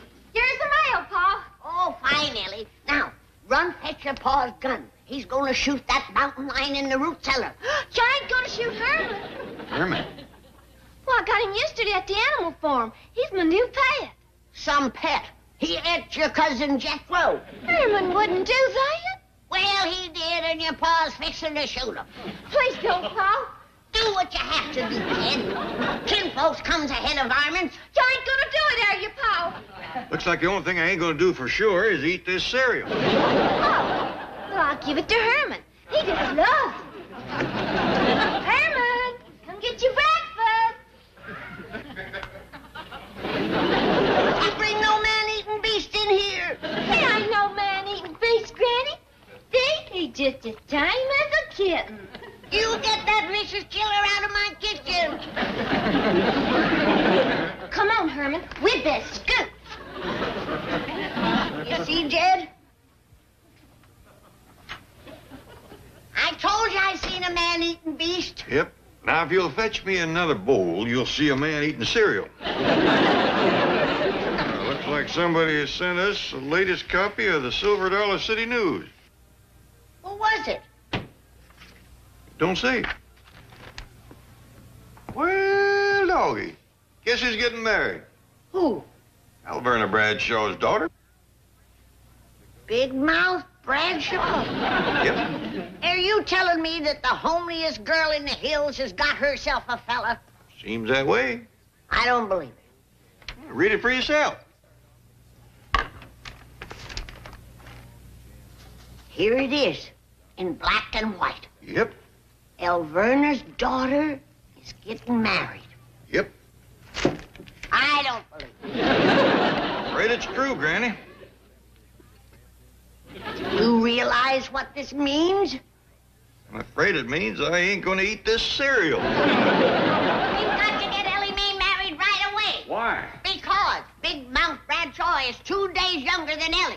And if she gets married before your daughter, you're going to be disgraced. No, I won't. Well, think of Ellie. She'll die of shame. Oh, I won't bother Ellie. Think about Jethro.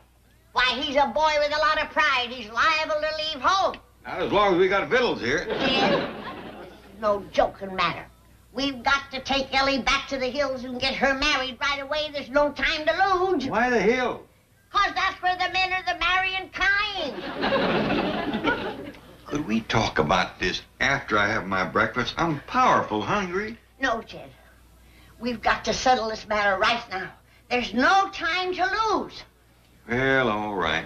You go next door and ask Mr. Drysdale, would he keep an eye on the place if we go back? Good idea. Granny, how about some bills? Oh, thank you, Uncle Jed. Where you been, Jethro? Into college. Yeah, college, huh? Good for you. How long you been going? This is my first day. See, I fell in with this here college crowd. They made me realize how much I've been missing. Do tell. Oh, yeah. So even though I graduated 6th grade, there's still more I can learn. I'm proud of you, boy. Thanks, Uncle Jed. It's fun, too. Real nice bunch of fellas. And talk about smart. Any of them fellas unmarried? All of them, as far as I know. Well, you reckon you could fetch home one of them college fellas, introduce them to your cousin Ellie? Fetch home a whole bunch of them. Then she can take her pick. Well, it'll be just dandy. Well, look at that. Just enough cereal left for one more bowl. Thank you, Uncle Jed. When you're hungry, ain't nothing like a bowl of cereal. Ain't nothing like it as far as I'm concerned.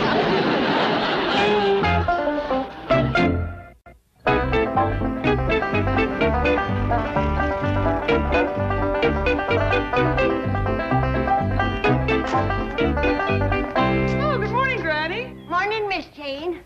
Is Mr. Drysdale at home? Yes, I'm here to drive him to the bank. I want to ask him a favor. Well, you picked a good time. He should be finishing his morning coffee just about now. Chauncey, Melvin Drysdale here. Yes. What's the gold market doing there in London today? All right, buy me $5 million in bullion. Right. Now listen, Chauncey. Tell Onassis I'm prepared to invest $50 million in that Greek shipping deal. And tell that Dutch oil syndicate I'm ready with the $30 million they need. Right. Get back to me at the office. Okay? Chief. Yes, come in. Excuse me, Chief.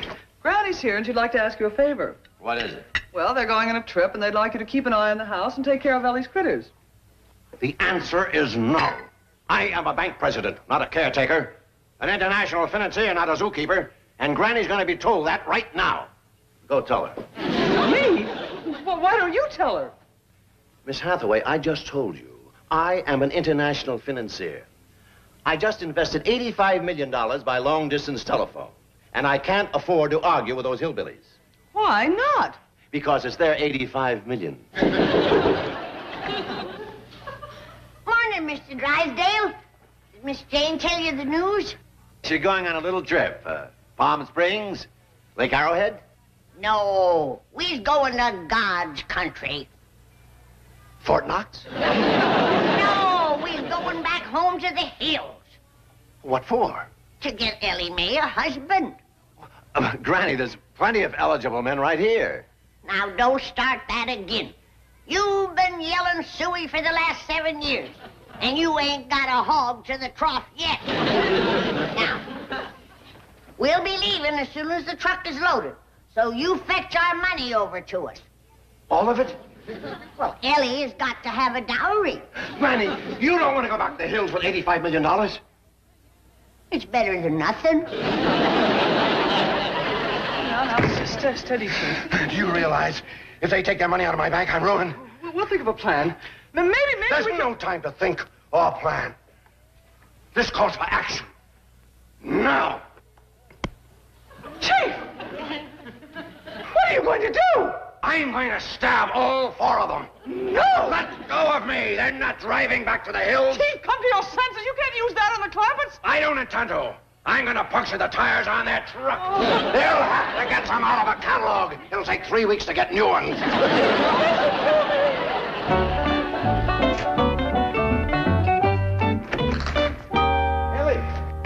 Your yard, pal. Brand new box of cereal. Well, thank you, darling. Now, you run right upstairs and put on your very prettiest dress because Jethro is bringing home a whole bunch of nice young college fellas for you to meet. Oh, yes, sir, pal. Here, Granny. Are you still eating cereal? It looks like it. Well, make that your last bowl. Then let's get packed and loaded and on the road. Oh, Granny, we might not have to go back to the hill. What you mean? Well, Jethro is fetching over a whole covey of nice young college fellas for Ellie to look over. Jed, you have been beating these Beverly Hills bushes for 7 years. And what have you got to show for it? A bunch of beat-up bushes and an old-maid daughter. Well, May's still young. Jed, face up to it. That girl is gonna be 20. Well, she'll be just as old back in the hills. Yeah, but back there, that's as old as she can get. 20? When them hill boys runs out of fingers and toes, they is through counting. Granny, I think we ought to keep an open mind about this. Come on, Jed. Let's pack up and get back to the hills.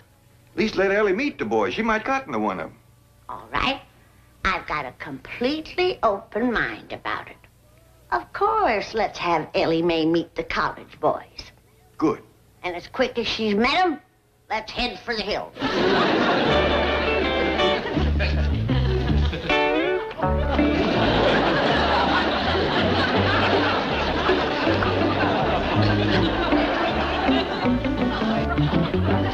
Get out of here. Come on now.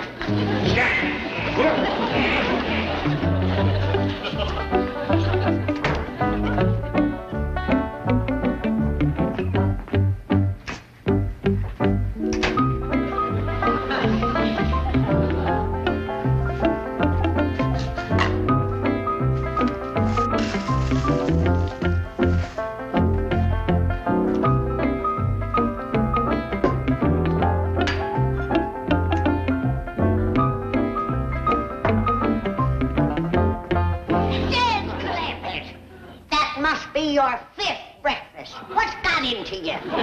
Well, it ain't cereal, that's for sure. You ain't gonna have room for lunch. Yes, I am, I swear. No, I'm gonna give this to Ellie's mountain lion.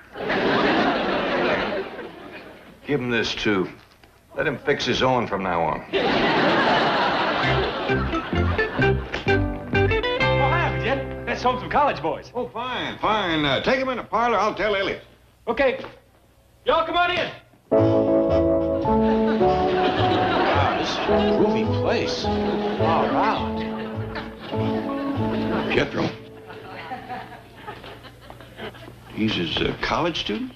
Yes, sir. Fetched them right off the campus. Oh, this here's my Uncle Jed. Howdy. Hey, man. How are you? Oh. This here is Mitch. He'd been to 12 colleges. Ah, it's a dandy record. What all did you study? Study? They don't study. They protest. Well, what do they protest? Everything. You name it, they protested. They march up and down in front of the college holding signs. Well, how about you? Ain't you learning nothing? Oh, yeah. I'm carrying 3 subjects. Oh, good, good. What are they? Down with the dean, down with the faculty, and down with the regent. You walk around carrying signs, too, huh? Heck yeah. That's what college is all about. Well, don't you go inside at all? Starting tomorrow, I do. They's gonna let me bust down the dean's door and tie him up. Why are you going to do that? Because I'm part of the academic revolution. I'm fighting for intellectual freedom. I'm throwing off the shackles of the economic power structure and putting down you corporate entities and conglomerates. I have done solved my identity problem. I know where I'm going and who I am. I'm free to make up my own mind and do my own thing. And what is that? They ain't told me yet. I got a couple of things to tell you. Jed! Yeah, Granny? Is them fine young college students you was bragging on? here yet? Stay where you are. I'll be right there.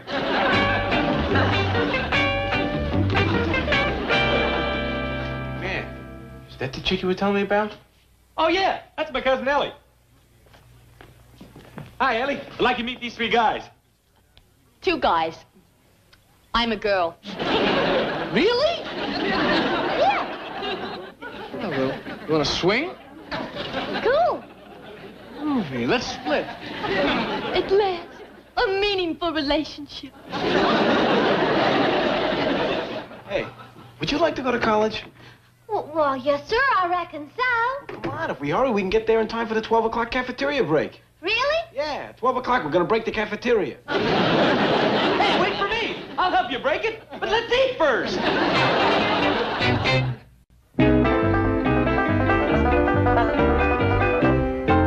You see? We're too late. They're gone.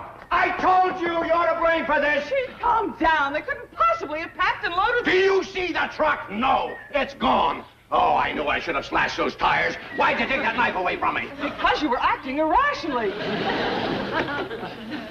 Mr. Drysdale. Oh, Granny, you're still here. Put me down, Mr. Drysdale. What's the matter with you? Oh, I'm so happy to see you. I love you. He was afraid you'd gone back to the hills to find the family beauty a husband. I ain't looking for no husband. Now put me down. It's Ellie Mae we're wanting to find a husband for. Did you fetch over the money? Money? Our 85 million. Where is it? Well, you can't withdraw any money today. You see, the bank is closed. Well, you better come into the kitchen and explain that to Jed. Chief, the bank is not closed. If they withdraw 85 million, it will be.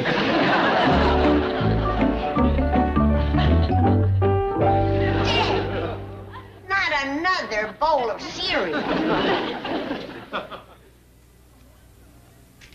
That's right. Not another bowl of cereal.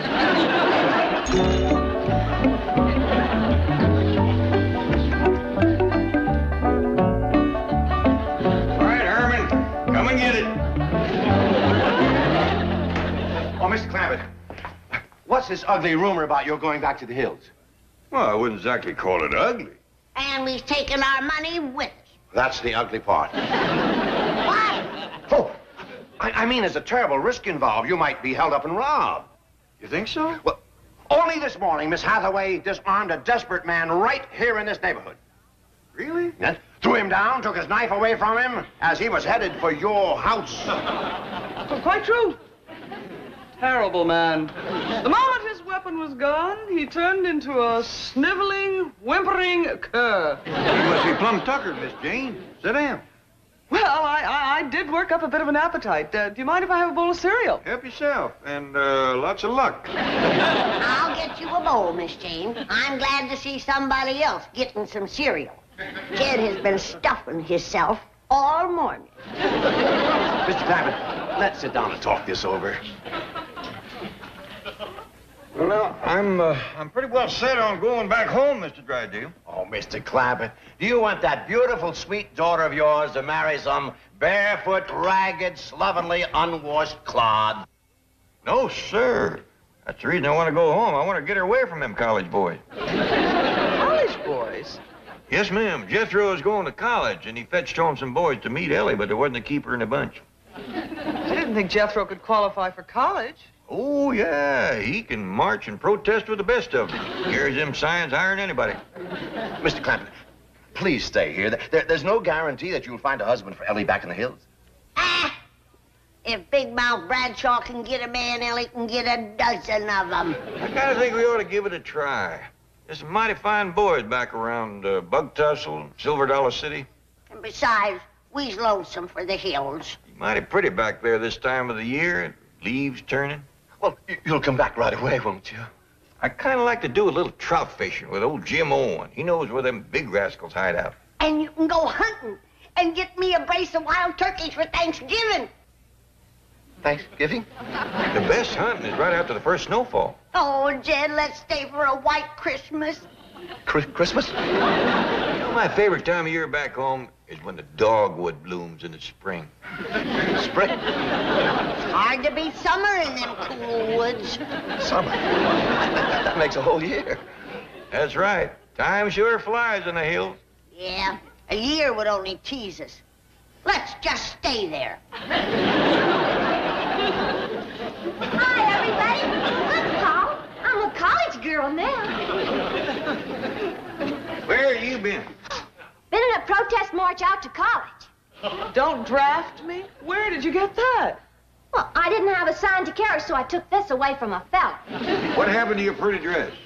Well, I traded it for these groovy threads that I got at the Campbell Slop Shop. Slop shop? I think she means swap shop. Look again. She was right. Come with me. Where are we going? Back home to the hills. You are gonna beat Big Mount Bradshaw to the altar. Hey, soul cousin. Did Ellie tell you about the raid on the college cafeteria? Wiped them out. Ain't got a bit of food left. Well, it sounds like a mob. How many were there? Just me. Uncle Jed, baby, that college life is a gas. I mean, that's where it's happening. Don't sound like you're happening to learn much. Not true, old-timer. We's learning the 3 R's. Rioting, raiding, and ransacking. Poor old cat just don't dig. He's so far out, it's pitiful. I mean, come on, Dad. Like, get with it. Swing a little, Pops. Lay some skin on me. You know, I might just do that. Bless his sweet old heart. Marches to a different drummer. I ain't blaming you old folks. It's the generation gap. But I gotta do what I gotta do. I'm tuned in, turned on, and toned up. Well, tune out, turn off, and pack up. We're going home. Is he kidding? I ain't going back to the hills. I'm a college man. Well, don't they have schools? Yeah, but back there they make you come inside and study. I'm gonna stay right here where I got intellectual freedom. You're absolutely right, Jethro. You don't want to be a college dropout. I sure don't. College is fun. There's lots of fellas and lots of girls. And quick as I can learn to tell them apart, it's gonna be a lot more fun. Oh, there you are, boy. Let's get these bags on the truck. There, now you hurry and pack whilst I put up some lunch for the road. I ain't going, Granny. What did you say? I ain't going back to the hills. I want to stay right here and pursue my education.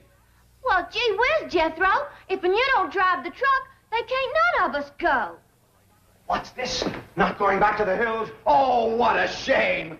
Just hand away. Let's give the Clampetts a hand. Get these bags upstairs and unpacked.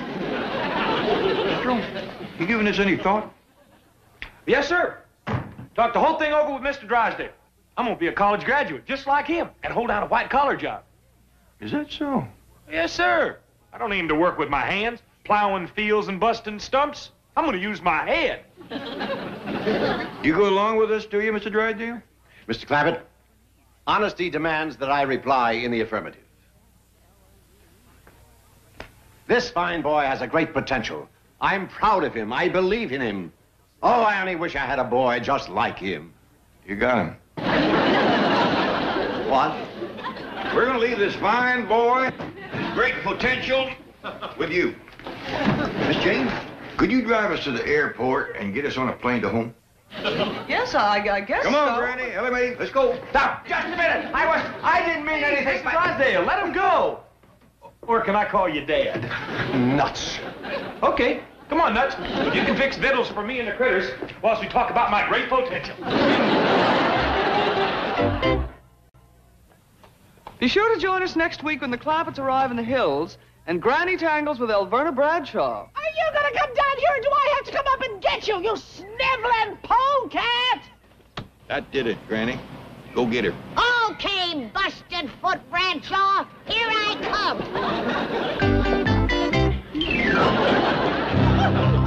She's crazy. She'll kill me. All right, get it, no face.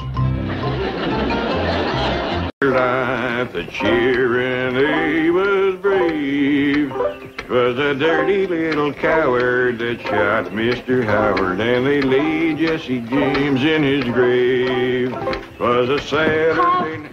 Jethro and me's awfully worried about Granny.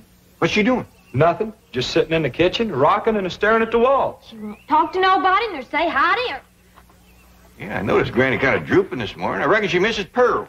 But them two was always scrapping. I reckon that's what she misses. You know, Granny's a lot like that band of yours, Ellie. She loves to scrap. That's the truth. Used to pleasure her considerable to throw Aunt Pearl out of her kitchen. Yeah, Granny don't want no one cooking in there except her. Jethro, I think you just come up with an idea. I did? What was it? Ellie will go out there and act like she's going to fix up a mess of victuals. That'll get Granny's hackles up. You take care of her for me, Jethro. Now, Ellie Mae, I know it's against your nature, and I know how much you love your Granny. But for her own sake, I want you to try to be real spiteful. Try to get her riled up. Do it, Pop. Hey, Uncle Jed, can I go too? After all, it was my idea. Wasn't it? Yeah, Jethro. And take that bandy along with you. Ain't nothing riles Granny more than chickens in the kitchen.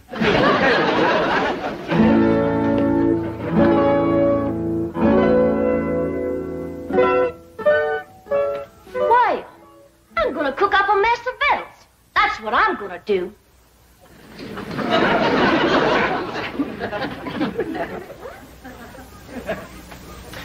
I'm gonna get out every pot and pan in this here kitchen, and I'm gonna whomp up the doggonedest meal anybody ever tasted.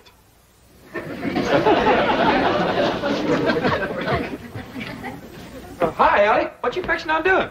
I'm gonna cook up some victuals. Granny don't allow nobody to cook victuals in her kitchen. I don't care what Granny don't allow. I'm gonna cook up some victuals anyhow. I'll help you. Here now, what are you young'uns up to? Oh, we's gonna cook us some victuals. Why, you know Granny don't allow that in her kitchen. We don't care what Granny don't allow. We's gonna cook us some victuals anyhow. Jethro, is that a chicken you're holding? Yes, sir. Well, you better get shed of it right away. No, I mean outside. Ain't nothing riles Granny more than chickens in her kitchen.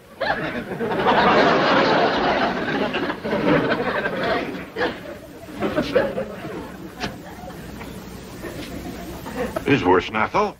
Don't nothing rile her up. We gotta try harder. Ellie Mae, what you figuring on cooking? Grits. Grits? Why, your Granny just cooked a mess of grits last night. I know, Paul, but them was the worst mess of grits anybody ever cooked. Well, heck, I ate 4 great big heaping gulps. Ellie Mae Clampett, what a spiteful, riling thing to say about your Granny's cooking. Child is right, kid. I can't do nothing no more. I ain't worth the powder to blow me up with. Granny, I didn't mean it. Paul made me say it. Them was the best grits ever. They sure was, Granny. Like I was gonna tell you. I ate 4 great big bowls. But Uncle Jed, he wouldn't let me tell you. And he made me throw that chicken on you, too. I don't blame Jed for wanting to get rid of me. I'm just a useless old woman. I ain't good for nothing or nobody. My time has come. Now, Granny, hold on there. No, Jed. Just do me one favor. Send me back home. I don't want to die in this foreign country. Now, hush that kind of talk. Paul, you ain't gonna let Granny... Don't try to shield me from him, young'uns. Just make it quick and merciful, Jed. Poleax me. Well, I sure made a mess of that. Come on, maybe we can think of something if we go outside and put our 2 chicken brains together. Oh, come on, Uncle Jed.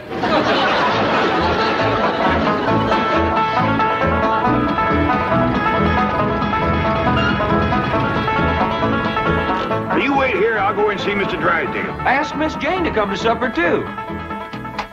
Mr. Drysdale, look who's here. I don't want to be no bother. Well, it's always a pleasure to see you, Mr. Clampett. Sit down, sit down. Thank you. Well, now, what can I do for you? Well, I got a little problem. Well, your problems are my problems. What's troubling my favorite depositor? Well, who? You, Mr. Clampett, you. Oh, well, you see, it's Granny. That poor little old woman is feeling lower than a fat frog in a dry well. Well, now, we must do something to cheer her up. Indeed, we must. You see, back home, we just have a bunch of neighbors in and have us a do. Ain't nothing pleasures Granny more than doing for folks. Doing? Yeah, you know, womping up a big feed, tapping a keg of her cider, seeing everybody has plenty to eat and drink and has a good time. Can't Granny do that here? Well, you folks is about the only ones we know. We'll be happy to come. Just say when. I reckon the sooner the better. How about tonight? I'll be right neighborly. Miss Drysdale in town? Yes, she is, and she'll be delighted to come. Delighted. Chief, Mrs. Drysdale, this is indeed a red-letter day. Guess who has just landed on the roof? Well, it's a little early for Santa Claus. No, indeed. It's our distinguished chairman of the board, Mr. Martin Van Ranserhoff. What? Well, I thought he was on a world cruise. No, he's anchored his yacht off Balboa and helicoptered in to see you. Mr. Van Ranserhoff. Marty Milburn, call me Marty. You know Mrs. Drysdale. Oh, yes, of course. Congratulations. Congratulations for what? Well, I think you should be the first to know I'm elevating your husband to the board of directors. Board of directors? Nice. Yes, well, he deserves it. Any man that can land the Clampett account is my kind of banker. And I want the two of you to celebrate with me having dinner on my yacht. Oh, thank you. We'd be delighted. I have a new French chef that's a genius. Every meal is an adventure. Sounds marvelous. But, darling, have you forgotten that we're dining with the Clampetts this evening? Oh, well, don't worry about that. I'll call it off. Oh, no, we won't. There's one man I want to meet, J.D. Clampett. Business genius. Financial wizard. Shrewd, calculating, incisive. Mr. Clampett? Who told you Mr. Clampett was that kind of a man? You did. I did? Yes, right after you landed the account. Oh, then, yes. Well, he's still the same kind of man, isn't he? Of course, certainly. He's Crude. What was that? Shrewd. Thank you, Margaret. That's just the word I was looking for. Come on, dear. I'm sure you want to rush out and buy yourself a new wardrobe to celebrate your husband's promotion. I'm doubling your allowance. Children, now you see what trouble mingling with the lower classes can bring. What do you intend to do? Just what any decent, sensible man would do who has lied his way into trouble. I'm going to lie my way out. Oh, Mr. Van Ranserhoff. Marty. Oh, yes, Marty. Well, the Clampetts won't be able to have dinner with us on your yacht. Well, why not? Well, it was foolish of me to forget this, but they're rather susceptible to seasickness, sort of a family characteristic. Well, that's ridiculous. They won't get seasick on my yacht. Compared to mine, the Vanderbilts have a rowboat. The whole dining saloon is as solid as this building. Just being near the ocean upsets them. Yeah, what a shame. I was going to fly the entire Lido Dupree show down from Las Vegas. Entire company, a little entertainment during dinner. What's a meal without some atmosphere, huh? Just one of those things. Ellie, you just stop playing with that chicken. You got lots to do. What, Paul? Oh, cooking for company, that's what. We're having a big doings. Well, who's all coming? Well, Miss Hathaway, Mr. Drysdale, Miss Drysdale, I don't know who all. Well, what'll I cook? Well, the fanciest spread ever. Jethro's out right now getting some fresh victuals. I reckon you can start heating the water for the owl soup, and I'll go down the cellar and fetch up some salted possum. Hold on, everybody. We's having a do, I'm gonna do the doing. Now, let me get this chicken out of here. Nothing rouse me like chickens in my kitchen. And the rest of you scat, too. Ellie Mae, you set the table in the fancy eating room. Jed, you go cut me some fresh greens. Oh, we're gonna have a doing for the folks next door. I'll bake 'em up a possum and plenty victuals more. We'll have a keg of cider and a little Mountain Dew, and we'll all have ourselves up. Hullabaloo.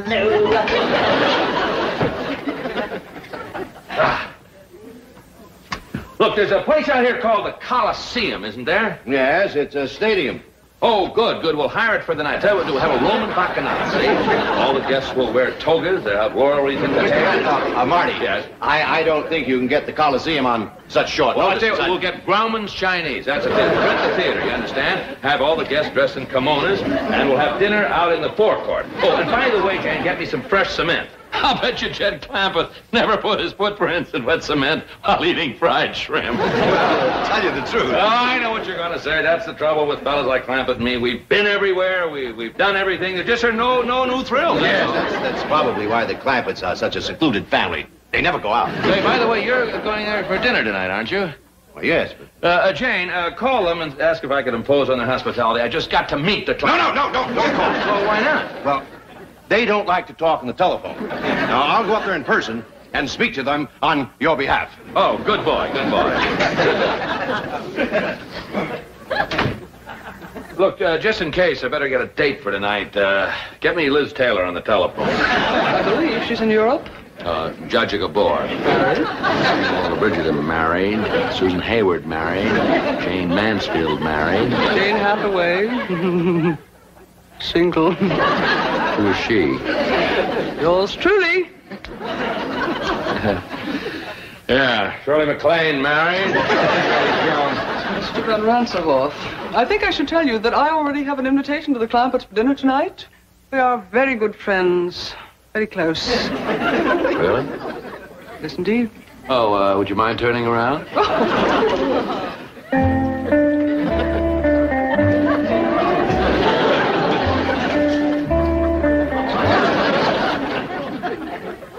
Debbie Reynolds is married. Mr. Van Ranserhoff, I think you should also know that the Clampetts do not, as they say, cotton to strangers.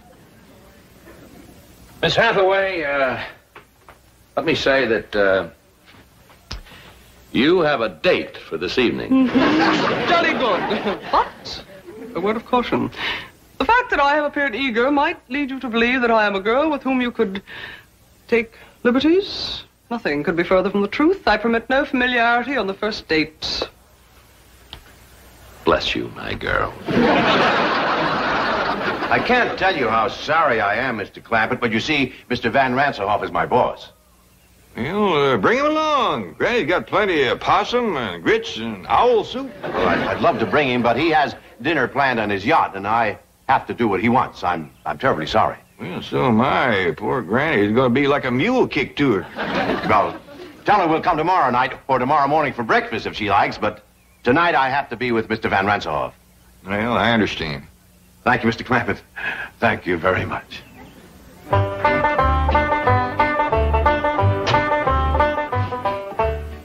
Better not bring these in to Granny just yet. When she hears the news, she's liable to commence flinging them. Jed, just heard the news. Simmer down, Granny. You can't catch Mr. Drysdale. He done gone. What do I want to catch him for? Coming back here tonight with Miss Jane and Mr. Rancyhoff. Is Mr. Rancyhoff coming here? Sure he is. Miss Jane just called to see if he got the invite. I said, shucks, he don't need no invite. Just bring him along. Hey, doggy. If Mr. Rancyhoff is coming, then they's all coming, because he's the boss.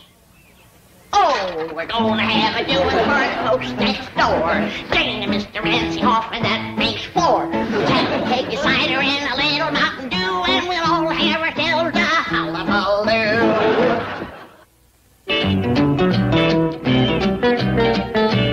What do you mean Ranserhoff's going to the Clampetts? I'll be exposed. I'll be ruined. Chief, veritas vincit omnia. If that's the name of a poison, get me some. See? Truth conquers all. Tell Mr. Van Ranserhoff the truth. Admit that you deceived him. Do you know what happened to the last man who admitted that to Ranserhoff? He is now working at the bank at Moose Jaw, Alaska. He goes to work in a dog sled. I have an idea. I am Mr. Van Ranserhoff's date tonight. I'll tell him the truth. I'll pick a romantic moment and seal it with a kiss. Are you kidding?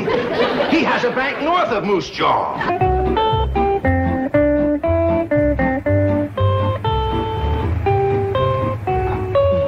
Say, what a place, huh? A veritable palace.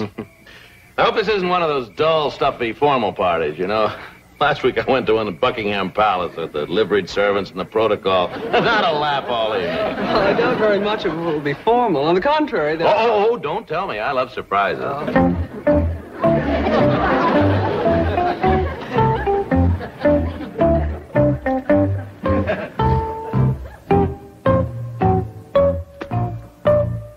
What are you doing? I'm packing for Moose Jaw, Alaska. Ranserhoff just arrived at the Clampetts. Surely you're exaggerating the situation. Margaret, one look at those hillbillies and I'm an Eskimo. Lady Clampett, may I present Mr. Martin von Ranserhoff? How do you do? Hey, just call me Jed, and this here's Granny. Pleasure to know. How do you do? This is fabulous. No, this is Ellie. And my daughter, Ellie Mae. Howdy there. Say, I got a rooster that plays dead. You want to see him? All right, May, let's wait till later to show off your critters. This fine young fella here is my nephew, Jethro. Howdy, Mr. Rancyhoff. He's my cousin Pearl's boy. We're right proud of Jethro. He's going to graduate from the 5th grade this year. Congratulations, young man. Well, thank you. Well, let's all go sit in the parlor while Granny pulls a bung on a keg of cider. Jane, this is marvelous, simply marvelous, and what a surprise. Who'd think that a stuffy millionaire like Clampett would come up with a hillbilly party? The man is a genius, and those accents, they must have been practicing for weeks. Longer than that. Yes, when do they start the hoedown or the square dance or whatever they're going to do? Oh, excuse me, Mr. Rancyhoff. Marty. Well, come on, Marty. Once Granny pulls the bung on that cider, it evaporates awful fast. Look, we'd like to get in the spirit of the party. Have you got any more clothes like the one that you're wearing? Sure. Ellie Mae, Jethro. Take these folks upstairs and get us some party clothes.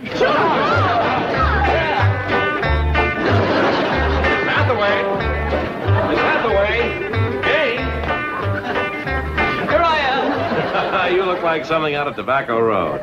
Well, you're not exactly Adolphe Menjou yourself. You know, I can't get over an important millionaire like Clampett going to all this trouble to surprise me with a hillbilly party. He's a wonderful man. He's the greatest. He's a millionaire's millionaire.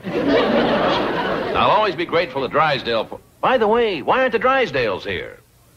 Well, that's rather a long story, Mr. Van Ransenhoff. Call me Marty the way Clampett does. That kills me. Marty. Mr. Drysdale thinks you're going to transfer him to your bank in Moose Jaw, Alaska. Moose Jaw, Alaska?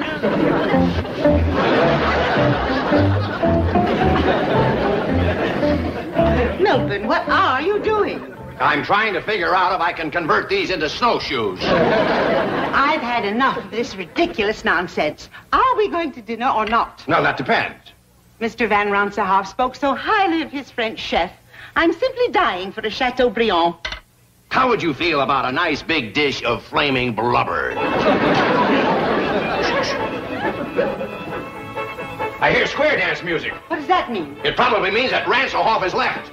He's on his way over here, and we're on our way to Moose Jaw.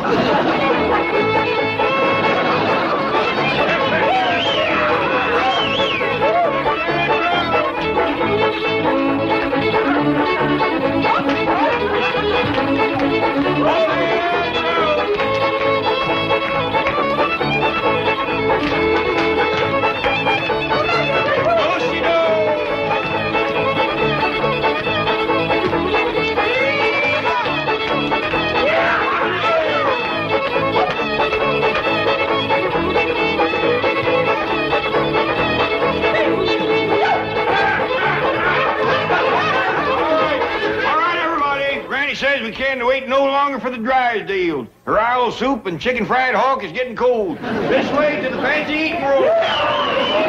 Owl soup and chicken fried hawk. What a sense of humor. Drysdale's missing the party of the year. A do-see-do.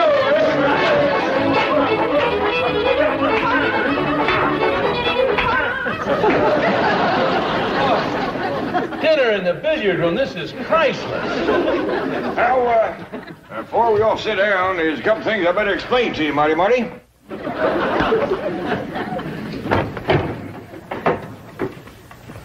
Now, these sticks with the notches in them is the pot passers. And these pointy ones here is the meat stabbers. Is just dandy for stabbing stuffed crow. Wish Elsa Maxwell and Pearl Mesta could be here. Partial to stuffed crow, is they? Well, come on, sit down, everybody. First we'll have Grace, and after that, Ellie Mae will pass out the deviled buzzard eggs. He is just fine with baked possum.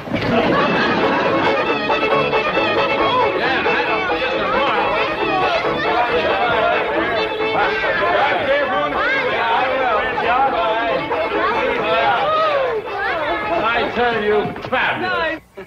Is that fabulous? I tell you, I've been to parties all over the world, but this is the cleverest, the most original, and what food? Imagine calling roast pheasant au jus stuffed crow with gopher gravy. I noticed that you didn't eat much. Oh, the excitement of the evening. Yes, I must say, I don't blame you. I can hardly wait to get back from that around-the-world cruise, see what kind of party they're going to plan for me next. Oh, Marty. Granny says you seem so fond of her deviled buzzard eggs, she wanted you to have these to take home with you. Well, thank her for me. You bet I will. Good night. Good night. Is that beautiful? Still in character.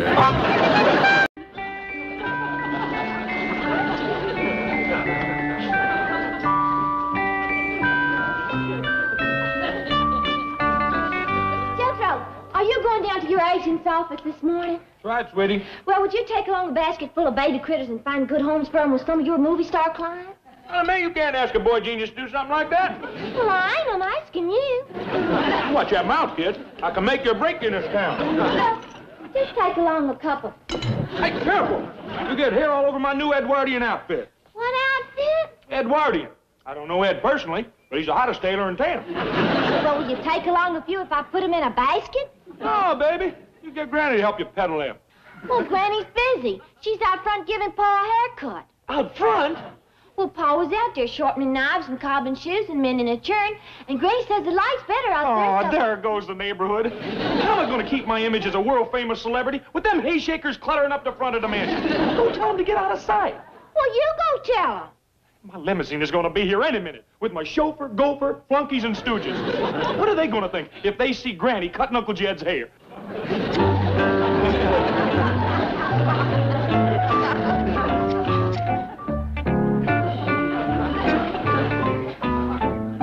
There you are.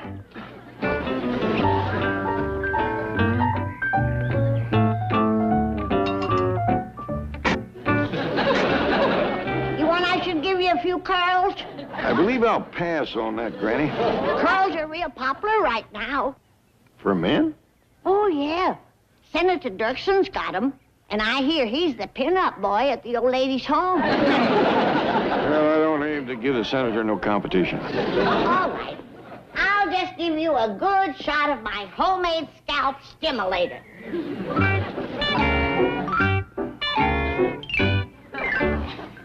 That stuff kind of smarts, Granny. Well, that's a sign it's getting right down to the roots.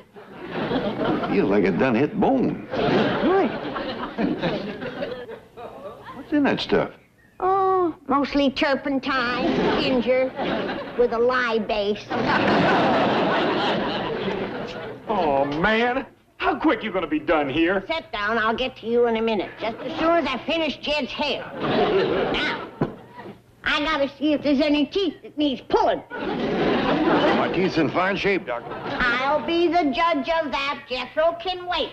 But what if one of them sightseeing buses full of tourists comes by here? They'll just have to wait their turn. The buses come by because there's a famous celebrity lives here. The boy's right, Granny. Oh, now, I'm a fair barber and a good dentist and a brilliant doctor. But I ain't famous. I'm the celebrity, the boy genius agent of Hollywood.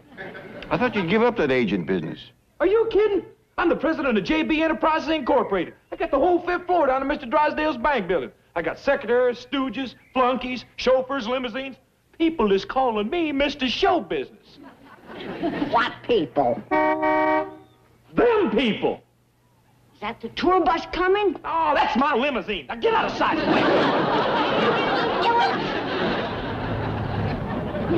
Good morning, stooges and flunkies. Good morning, Mr. Show Business.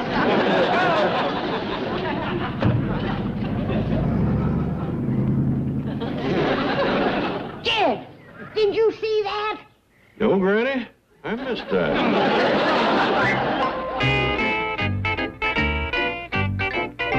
I'm sorry, Chief. Mr. Show Business isn't in his office yet. That nut owes me $5,000 in rent, and I...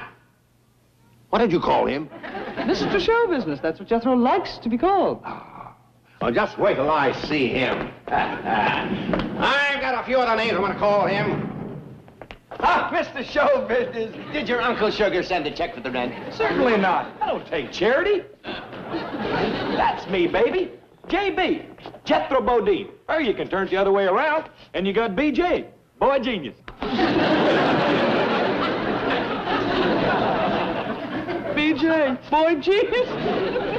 BJ, big jerk. Wait here. Good morning, JB. Oh, you're my new receptionist. That's right, JB. Gang, tell her what they call me now. Mr. Show Business. Jethro, wait a minute. I want to talk to you. Has he got an appointment? No, sir. Hey, Sorry, sweetheart. I'm all jammed up now. Hey, leave your card and I'll try to get to you next week. See that I'm not disturbed, huh? Come on, gang. Sorry. Now, look, miss. Now, wait a minute. I know you. You work for me. Not anymore. Mr. Show Business promised to double my salary. He hasn't any money. Are you kidding? He pays $5,000 a month just for these offices. Jethro, we have business to discuss. Can't you see I got an office full of people? Yes, I can. And how do you intend to pay them? And me? No sweat, baby. Just one picture like The Sound of Music and I'm well. You don't have a picture like Sound of Music. I got Julie Andrews. You? To an exclusive lifetime contract. Right, Julie? Right, Mr. Show Business. This isn't Julie Andrews. Show him your driver's license, Julie. Never mind. Come down to my office. I have to talk to you. I ain't talking till I get some improvements made around here. Improvements? Yeah, like a private projection room and a sauna bath and a landing pad on the roof for my helicopter. Hey, for the kind of rent I'm paying, I want service. And if I don't get it, I'm moving my operations out of here. Right, gang? Right, Mr. Show Business. Mr. Drysdale, please don't disturb him anymore. Don't worry. He's as disturbed as he can get. Well, Chief? No, I haven't been well since J.B. moved in. Wait a minute. I've got a brilliant idea. We'll change the B to a C and rent this whole floor to Jed Clampett. What for? For $5,000 a month, that's what for. What do you think, Jed? You gonna take Mr. Drysdale's advice? Well, Granny, I still don't know what I'd do with the whole floor of a bank building. Well, it'll be the headquarters for your enterprises. I ain't got no enterprises. Well, you will have. You'll be busy with your countless projects and investments. Well, I like the notion of being busy. Oh, yes, just think of it. Jed Clampett Enterprises Incorporated. You'll be a part of the business community. You'll contribute to the gross national product. You'll be in the mainstream of American economy. Sounds real patriotic. It is.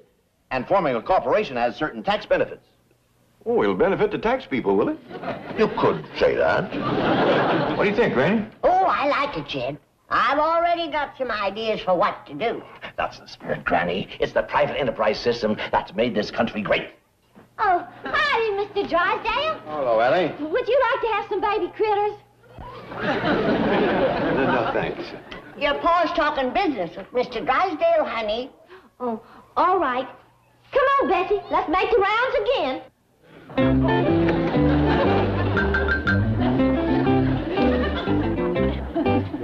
Ain't that a sorry sight? A pretty girl like Ellie, wasting her time running around the neighborhood with an ape, peddling critters. No wonder she's an old maid. Not for long, Granny. Picture Ellie Mae in a pretty dress, sitting behind the reception desk of Jed Clampett Enterprises Incorporated, meeting all the young, eligible business executives and captains of industry. By doggies, that does it. How soon can we move in? Practically immediately. I will go and make all necessary arrangements. Say, you got some ideas of what to do, Granny? I got a dozen of them, Jed. You can set up a whole workshop.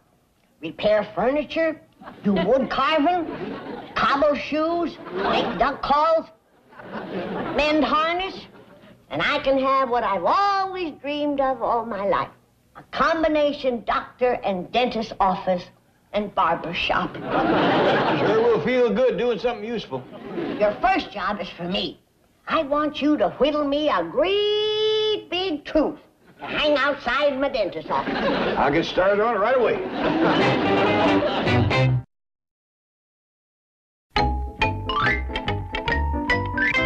Who did you say was moving in here? Your Uncle Jed. Then I'm moving out. I'd like that in writing. All us Hollywood celebrities has got ragtail relatives, but we keeps them at home. If he comes in here, I'm leaving. Wonderful. And if I leaves, my stable of stars leaves with me. Marvelous. And that includes Julie Andrews. Right, Julie? Right. And my newest star, Lee Marvin. Right, Lee? Right. That's not Lee Marvin. Show him your driver's license, Lee. Never mind. Just pack them up and clear out. You keep this up, and I'm going to move to another building. Great. You're flirting with professional suicide. One word from me, and you'll never work in another picture. I don't work in pictures, never have worked in pictures, and never will work in pictures. See what I mean? Go fool with Mr. Show Business. Jethro, just pack up your stable, your stooges, your stuff, and scram. I'm going to give you one more chance. Do I get my private projection room, sauna bath, and helioport? Never.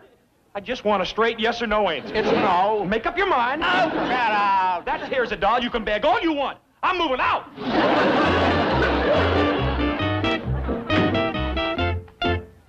You may retire this letter, Miss Hathaway. JB Enterprises has been changed to JC Enterprises at the total cost of 50 cents. You actually rented Mr. Clampett the entire 5th floor? I did. Have you no shame? What will he do up there? Well, sign rent checks for one thing.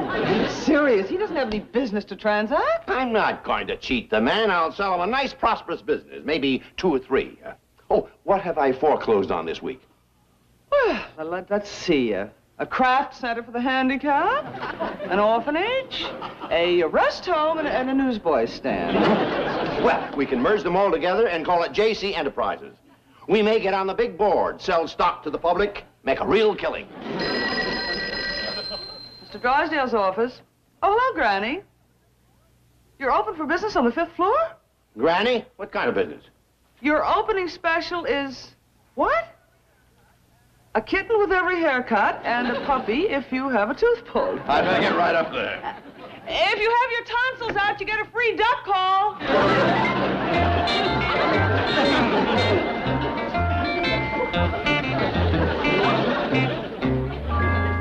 How's that look, Ellie? Oh, just fine, Paul. I called Miss Jane and told her about our opening special. Mr. Drysdale's coming on the run. He knows a bargain when he hears one. What's going on up here? JC Enterprises is open for business. Get a free kitten with every haircut and a puppy if you... He knows all that, Ellie. That's why he's here. Come on in, Mr. Drysdale. You're our first customer. Temporarily, Granny and me is sharing this nice big room. Of course, when business picks up, we'll have to spread out a mite. I picked out another office for my operating room. Operating room? I need a quiet place for my delicate surgery, like liver transplants. Oh, and that big room right off the elevators would make a dandy maternity ward. Granny says doctors ain't allowed to advertise, so we'd appreciate a little word of mouth. How about one of them windows that fronts on Wilshire Boulevard for a display? What would you display? Oh, teeth, gallstones, X-ray pictures, and some of Jed's wood carvings. I can't believe this. Oh, it's you who deserves the credit, Mr. Drysdale. Why, if you hadn't come over and stirred us up, we'd still be sitting home twiddling our thumbs. Well, now let's thank him with deeds and not words. Now, here is something that Granny's been dreaming of having for a long time. A real professional dentist chair. It's good for barbering and minor surgery. Now, what do you want me to work on first? Your hair or your teeth? I recommend hair first, then teeth. Wait. Sounds like you've got a loose plate. I can fix that. Mix me a little cement, Jed. No. These are my own teeth. Is that a fact? Well, then I'll polish them for you. Hand me the steel wool, Jed. I just had my teeth fixed and cleaned. Well, then I'll give you a haircut. Now, let's see if I got a bowl that'll fit you. Granny, I just had my hair cut, too, at the club. Seems to me that you'd patronize your own tenants. Now, Granny, he didn't know about us. That's the truth. Then I'll just check over that other dentist's work. Open your mouth. Oh, howdy, Miss Jane. Hi, Ellie. So this is JC Enterprises. Oh, this here's just a reception office. And yonder's where the work goes on. What kind of work? Oh, hair cutting, teeth pulling, wood carving, harness mending, furniture fixing, shoe cobbling. Well, Mr. Drysdale's in there right now. What's he having done? Well, I don't know. He might be getting his shoes fixed or his hair cut. Ow! Oh, he must be having a tooth pulled. But he just went to the dentist yesterday. He wouldn't... Give me to Dr. Clark. Granny just pulled a cap off one of my teeth. Come back, Mr. Drysdale. You need help. Your teeth ain't nothing but shells. Wait, Mr. Drysdale, you forgot your free puppy.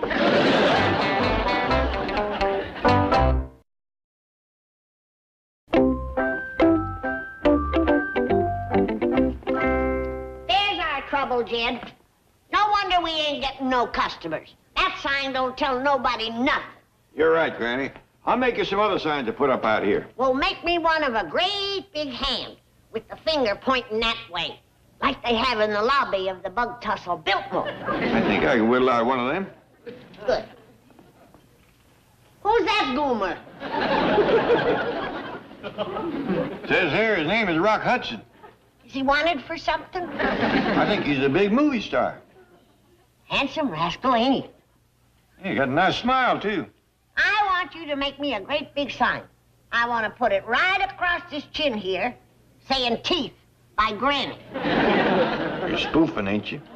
Oh, sure. I got professional ethics. Good. How about a picture of Gabby Hayes with a sign saying Gums by Granny? That's kind of stretching a blanket, too, ain't it? I was just testing it, Jed. It's good to have an honest partner. Ain't much money in it, but it's good. I'll start making them signs. How about putting your picture up here What for? so I can put mine up there, too? You just put yours up, Granny. Only if you insist. I insist. It would give people confidence to see that the doctor is a kindly person. No question about it. We make a good team, Jed. Of course, I'm held back with medical ethics. But you're clever at getting around them. $150 to get a tooth recut. What are you doing here? Miss Hathaway asked me to show you this picture, sir. Where's that supposed to go? Miss Hathaway set up on the 5th floor. Where is Miss Hathaway? She stepped out to get you some tranquilizers. Give me that thing and get back to your desk. Miss Hathaway! Miss Hathaway!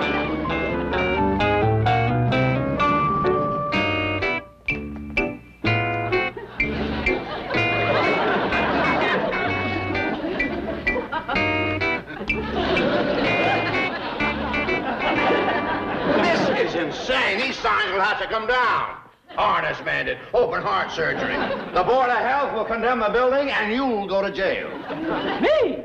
You don't think I'm going to take the rap for this? How do you like Jed's signs, Mr. Drysdale? Beautiful, just... Did you have my picture enlarged, Miss Jane? Yes, Granny, I just put it up. Here's a sign I want to put under it. Your friendly credit dentist. I want it painless in there, but it makes it too long. Sure makes a person feel good to be part of the business community. Mighty grateful to you for thinking of it. Always glad to be helpful. Of course, we ain't got no customers yet, but I reckon Ellie will fetch them in. Ellie? Yeah. Ellie Mae, come on over and show Mr. Drysdale your sandwich sign. Follow me to the 5th floor. Commerce Bank Building. I'm going to walk up and down Wilshire Boulevard. He's stammering again, Doctor. That ain't a loose plate. Them's his own teeth. What they is left of them. Well, I'd better get started. Wait. I think I know what's causing that. Too much tongue for your mouth. Come on into my office and I'll prune it back. No! It's just simple open mouth surgery. I can give you chloroform or a local or the economy job where I just clamp you into the chair. That economy job gets a mite noisy, Doctor. Well, you can run your power saw to drown out the scream. I'm fine, Granny. Really. I was just anxious to save Ellie all that walking. You see, I have a whole bunch of customers lined up for you. Yeah. Oh, that's dandy. Yes. Now, you all go back to your offices and wait. They'll be along very shortly. Come on, Granny, Ellie Mae. We'll be waiting for the customers. You sure you don't want a little bob job on that tongue?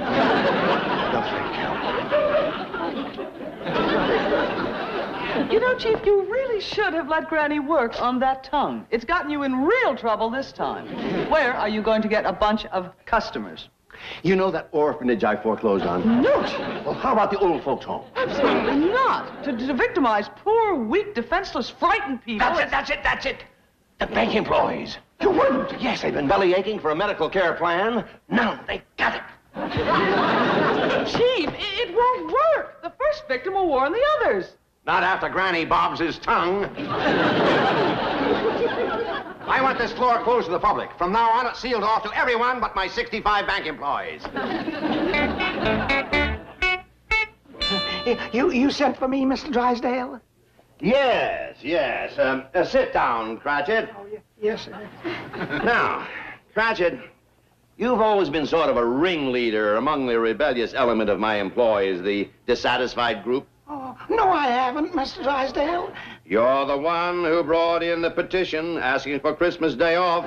Oh, you whipped me for that one show. You're not going to whip me again. No, I have no intention of punishing you, Cratchit. As a matter of fact, you're going to be the first employee to enjoy the benefits of my new medical care plan. You mean I'm going to get medical care? From A to Z. Doctor, dentist, major surgery. Oh, then you are going to beat me. Oh, will you relax? I'm instituting the finest, most comprehensive program of employee benefits ever conceived. I've allocated the entire 5th floor for this purpose. I can't believe it. Come, I'll take you up there. Oh, you're not going to push me down the elevator shaft? Of course not, of course not. This is the waiting room of my new employee care center. Oh, it's beautiful. And this is our lovely receptionist, Miss Ellie Mae. Ellie, this is Mr. Cratchit. Well, howdy, Mr. Cratchit. How do you do, Ellie Mae? When you're through, you can have a free kitten or a free puppy or both. Oh, good. I've always wanted a pet, but I never thought I could afford one. Now you're going to have one. Besides medical care, you'll have your shoes fixed, a haircut. I hardly have enough to bother with. Oh, the doctor can grow you some hair. Really? Well, sure. She's poulticed a new head of hair on lots of folks. Oh, Mr. Drysdale, you know, I was all wrong about you. You're a saint. The doctor can cure that stammer, too. Take good care of Ellie Mae.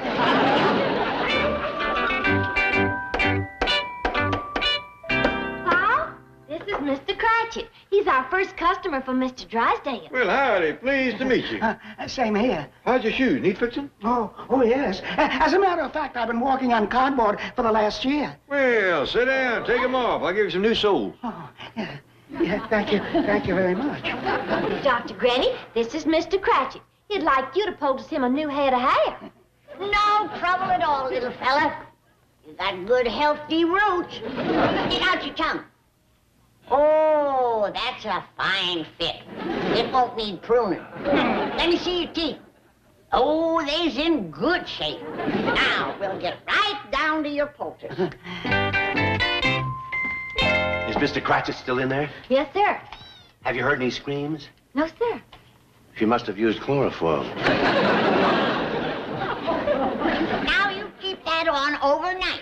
And tomorrow I'll thin it out for you. Thank you, ma'am. Oh, Mr. Drysdale, new shoes, and tomorrow I'll have new hair. Here's your free puppy and kitten. Oh, isn't that wonderful? Wonderful. Bless you, Mr. Drysdale. Bless you. I'd like to say the same thing. Mr. Drysdale, that little fella tells me he's only the first of 65 customers you're sending us. Well, yes. And Jed and me want to give you a reward. That really isn't necessary. Now, we won't take no for an answer. Come on. Come on over here, sit down, slip off your shoes. I'll cobble you a new set of soles and heels. Oh, you don't have to reward me. It's our pleasure. Now, close your eyes. And I'll give you my part of the reward. What are you going to do? I'm going to take out them bad teeth. It's just shell. That's the stuff that'll crow them lazy youngsters out of bed. It's pert near daylight. Hey, what's all the racket? It's time to go to work, lazy bones. But, Granny, it's 5 o'clock in the morning. Better late than never. I'm a big city boy now. Nothing can get me out of this hour. You want breakfast? I'm ready, Granny. For a city boy, you move pretty good. Your Uncle Jed's already at the table. Yes, ma'am. Oh, Ellie Mae! Oh, you're up. Yes, ma'am. But I sure am sleepy. You young'uns wouldn't have this trouble if you went to bed at a decent hour. Well, I went to bed at 9 o'clock. There you are. Now, take your rooster and put him out. Have some breakfast. and then we'll go down and get the Clampett Enterprises ready for business. Granny, the bank building won't even be open. Folks in Beverly Hills don't get up this early. They don't, huh? You know who that is at the door? Who? Mr. Drysdale. He's riding into town with us. At 5 o'clock in the morning? He didn't stay up half the night like you did. He knows this is the best part of the day. It's the early bird that catches the worm.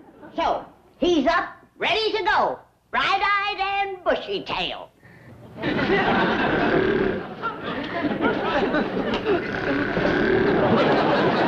Mr. Drysdale. Where am I? What happened? Granny, you called me. What's the trouble? No trouble. We need you to open up the bank building so we can go to work. It's 5 o'clock.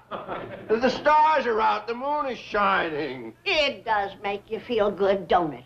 Jed always says up at 5, you're sure to thrive. Wait till 6, you're in a fix. What kind of a day is it going to be? Rotten. I best go check the weather signs. Well, doggy, Mr. Drysdale. Why, you're the first city fella I ever seen with gumption enough to get going before sunup. Well, I always say up at 5, you're sure to thrive. Wait till 6, you're in a fix. That's what I always say. We're kindred spirits, Mr. Clampett. You're wrong, Mr. Drysdale. It's going to be a fine day. Good. Have you had your breakfast? Granny, you know he's had breakfast. Well, this man keeps country hours. How about some coffee? Oh, fine. I'd love it. You've still got on your night clothes. What? Oh. You see, I didn't want to turn on the lights and wake my wife. I reckon you beat her up regular. No, but it's a great idea. Oh, you mean get up ahead of her. Well, let's go have that coffee. You go right ahead. We'll be right with you. Oh, thank you.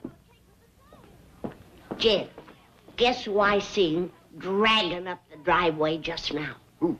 Old Duke. He's been out all night again. That old hound dog has got a lot of tomcat in him.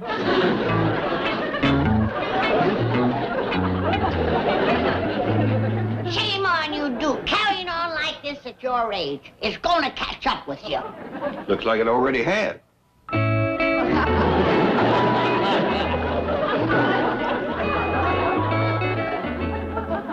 Well, I'll be switched.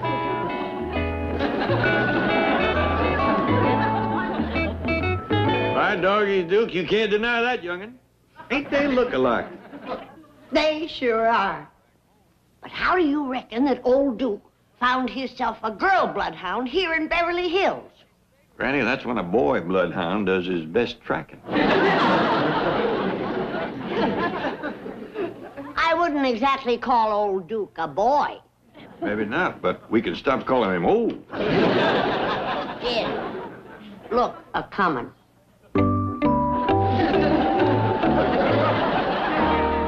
Duke fetched home his wife and the rest of the young'uns. Well, I'm mighty glad to see it ain't a broken home.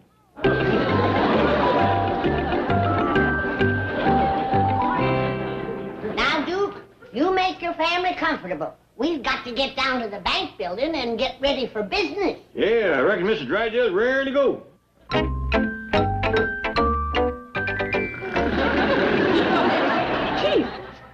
Chief. What? It's only 8:30. What are you doing here at this hour? This hour? I've been here since 5:30. How come? I'd open up so the Clampetts could go to work. At 5:30? Yeah, so now on they want to open up at 5. You're wearing pajamas. Oh. I was so sleepy I forgot to change. Oh, I've got a suit in here. Please put it on immediately. If someone came in here, do you realize what they would think? What would they think?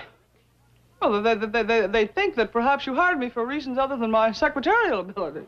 As a matter of fact, I did. Yes, you were cheap.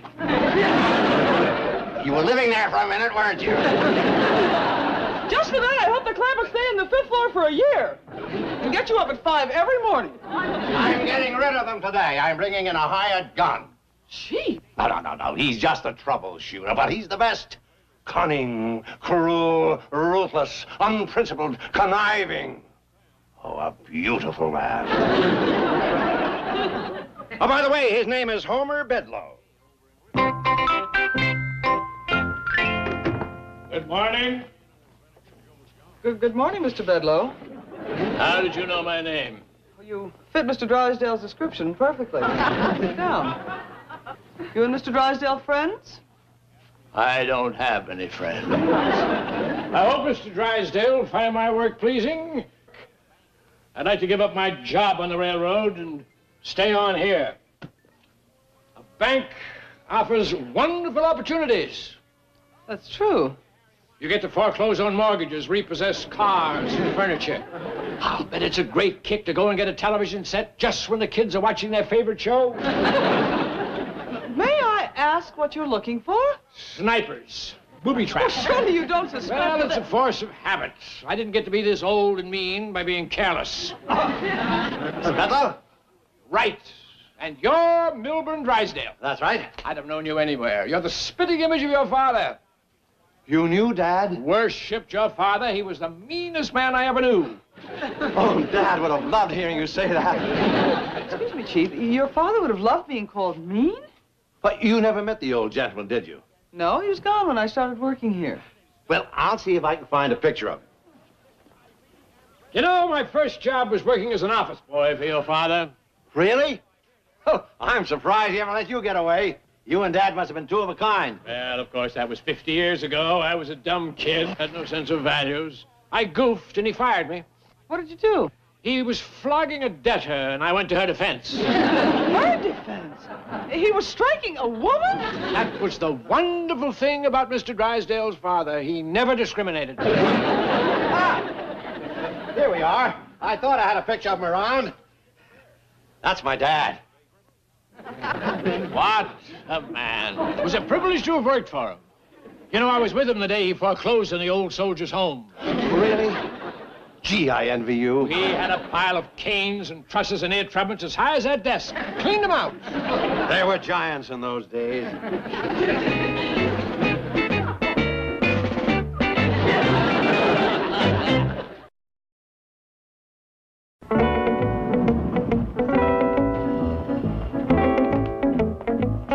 Now remember, if the Clampetts happen to see us together, I caught you snooping around the fifth floor here. Right. Now, this is Granny. Oh, she's a dentist, huh? Dentist, doctor, surgeon, barber, obstetrician, you name it, she does it. Doesn't look like an educated woman. Never went to school in her life. She did all these things back in the hills, so she figures she can do them here. Now, this is Mr. Clampett, my largest depositor. Looks like a nice fellow. Yes, he is. Strange, too. Growing up, he had everything going for him. Poverty, ignorance, hunger. He could have been rotten to the core. Turned out nice, huh? Yes. Somewhere along the line, he went wrong. Maybe he had a happy childhood. That can warp a man. Thank goodness I had your father to teach me the 3 R's. Rookin', robbin', and repossessing. There's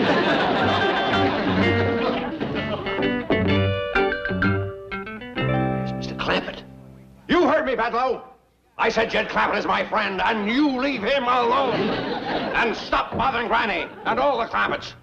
Now get out of this building before I flatten you. Strike a man with glasses, you can go to jail. I'd go to prison for Jed Clampett. I'd hang for Jed Clampett. I'd face a firing squad for Jed Clampett. For Jed Clampett is a prince among men. He is my friend. Mr. Drysdale. Stay out of this, fella. Oh, Mr. Clampett. Gee, I hope you didn't hear what I said. Yeah, I did. Oh, I'm so ashamed I lost my temper. But I mean it, Bedloe. You get out of this building and stop bothering the Clampetts. He ain't bothering us. I headed him off. Now get out of here. And don't come back. You haven't seen the last of me, Drysdale. I've got City Hall on my side. And the Clampetts have me on their side. I want these people out of this building. Over my dead body. Where's that fella want us out of the building? Oh, he's just one of those officious meddlers. He claims that Granny doesn't have a medical school diploma or even a license to practice medicine. As a matter of fact, I don't believe she did. You know, he even had the nerve to ask me if you belong to the Teeth Whittlers Union or the Harness Menders Guild. Oh, I never knew there was such thing. Well, just ignore him. He's nothing but a nitpicker, a busybody. Well, and Best not put up Jethro's picture and sign. Don't tell me he's going to be an agent again. Oh, he ain't aiming that high. He's lowered his sights considerable. He's going to be just a psychiatrist. Psychiatrist? Boy claims he looked up the spelling. Also fish clean. Well, that was my idea. Jethro's uncommon good at it, and seems to me the two just kind of goes together. Psychiatry and fish cleaning? Yeah, he says that psychiatry is just listening to the folks talk. And he can sure skin a catfish while he's doing that. I best leave it down. No. Put it up. No one's going to push my friends around. What? Oh, Mr. Drysdale, I was just coming down to your office to get you. Let's go try on this upper plate that Jed whittled for you. Granny, I'm awfully busy. That's true, Granny. This man's been fighting our battles for us. What battles? There's some fella from City Hall here threatening to turn us out of the building. How come? Well, for one thing, he claims you don't have the proper medical education. Me? That learned doctrine from John Hopkins? You studied medicine at John Hopkins? I can vouch for that. Granny rode a mule all the way to Timbo, Arkansas, just to study with John and Elvira Hopkins. John and Elvira Hopkins. Probably the greatest husband and wife yarb doctoring team in the history of medicine. How long you study with them, Granny? Oh, I took the full course. Then I done what they call postgraduate work. All in all, I was there pretty near 2 weeks. Well, unfortunately, I'm afraid that won't impress the authorities here in California. I'm in trouble, too, Granny, because I don't belong to something called the Teeth Whittlers Union or the Harness Menders Guild. How about Jethro? Is there a psychiatrist union, too? I wouldn't doubt it. Couldn't we just let the boy clean fish? Well, no, that's where we're really in trouble. The International Brotherhood of Fish Cleaners. But don't you people worry. I've thrown myself between you and the enemy. They shall not pass. Well, Mr. Drysdale, you can't buck the whole state of California single-handed. Then I'll go down fighting. From the halls of Sacramento to the shores of old L.A. I will fight my Clampetts battles and protect them night and day. By doggies, Granny, I never realized Mr. Drysdale was such a scrapper. He's got to have some Tennessee blood in him, Jim. Look, Mr. Bedloe, I found another picture of Mr. Drysdale's father in the storage vault. My hero. He looks positively vicious. Yeah, great guy. Of your aquatic meddlers, I will shield them with my might. And if I should fall, there'll be a new star in heaven tonight. I've got a great scheme to get rid of the Clampetts. Don't you dare! Well, that's what you hired me for. We're in this together. Me? I won't betray a friend. Good for you, Chief.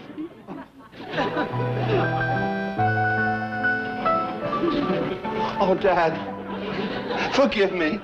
I had a nice thought. I didn't mean it. Don't beat me, please.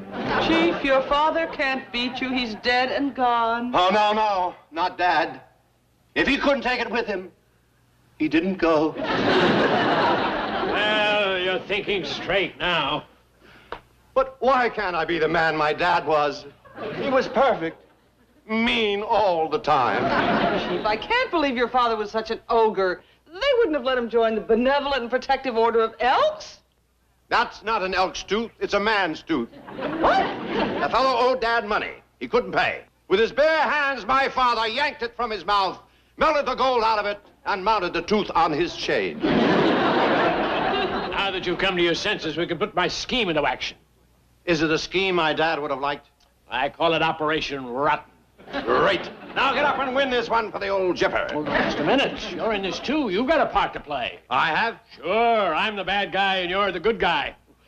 You got a white hat? Well, I can get one. Good. Now, my scheme is I'll go up to the Clampetts and give... Is she to be trusted? No.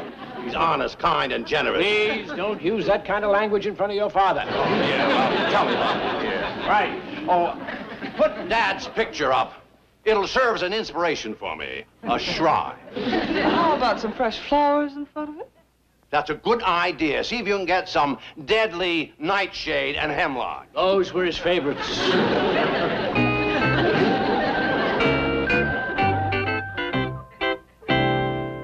You're a dirty, rotten old man.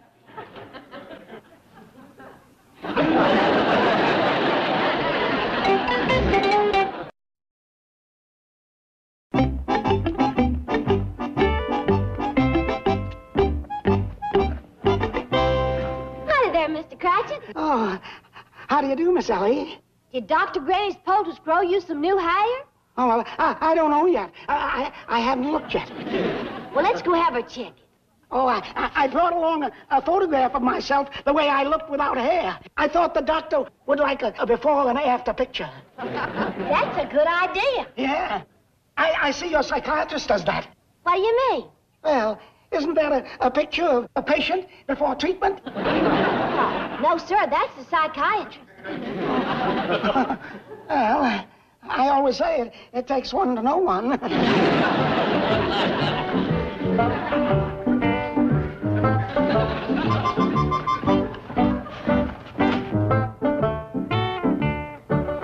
Mr. Cratchit, how's Granny's hair poultice working? That's what I'm here to find out. Well, come on over, sit down, and we'll have the unveiling. Yes. Ma'am. How long has the poultice been on? Oh, a week. And I'm sure glad to get it off because everybody's been laughing at me. Well, they ain't gonna laugh no more.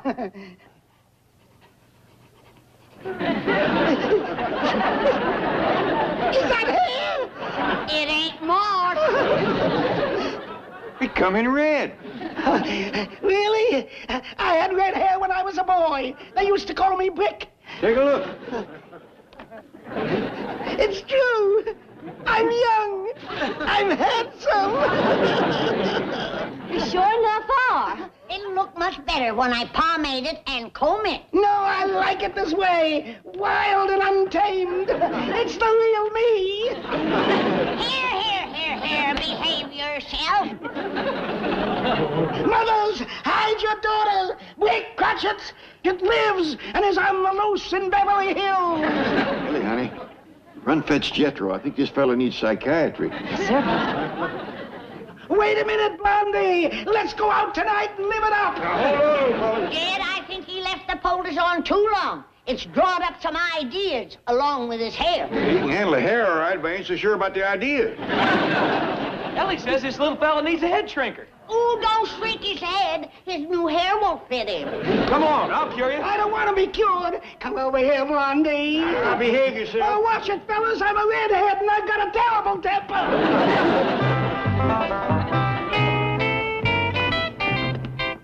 Now, give me a couple of minutes to terrorize them, and then you come to the rescue.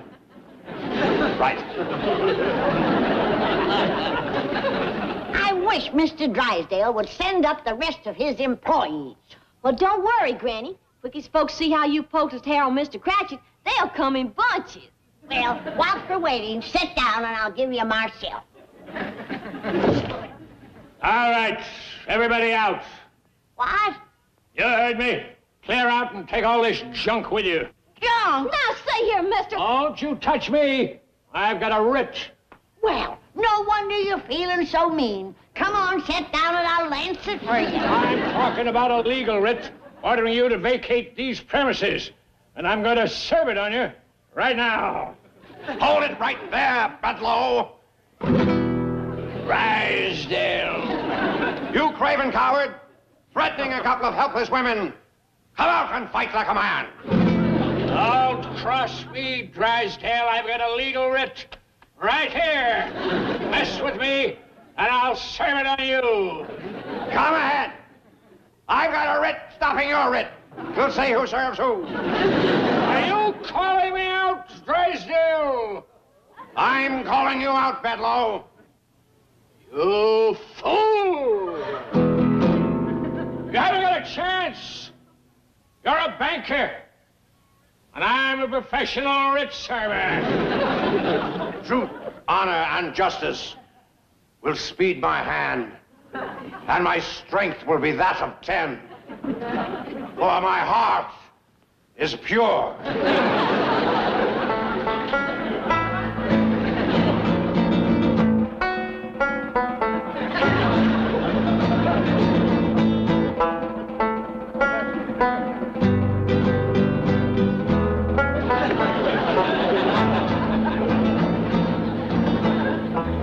What's going on? They's fixing to draw down on one another, Jed. Yeah, they both got legal writs.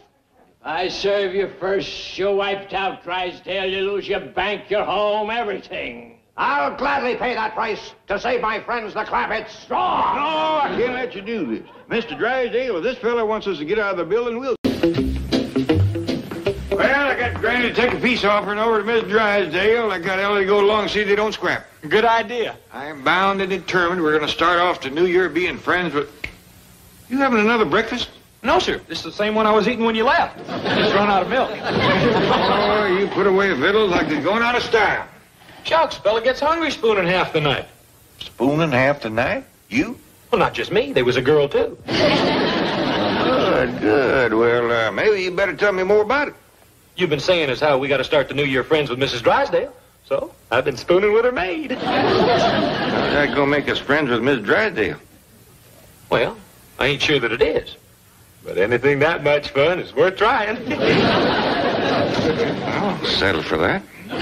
Boy, she sure is pretty. Kind of dumb, but awful pretty.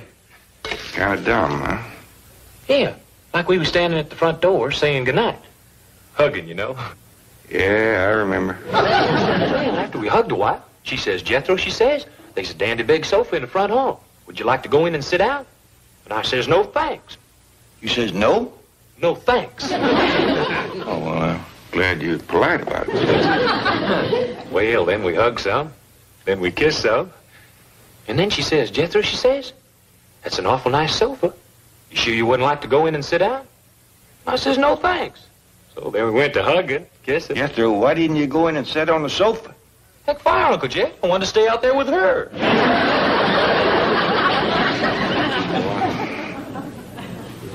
Someday I gotta have a long talk with you.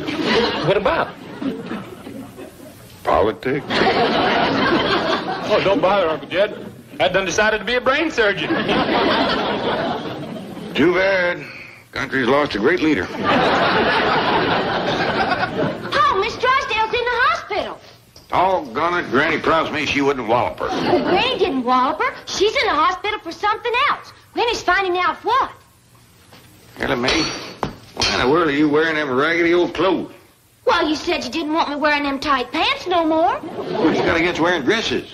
Well, they's awfully unhandy and climbing trees and chasing Johnny across Miss Drysdale's roof. Who in the jumping blue blazes is Johnny, and what's he doing on Miss Drysdale's roof?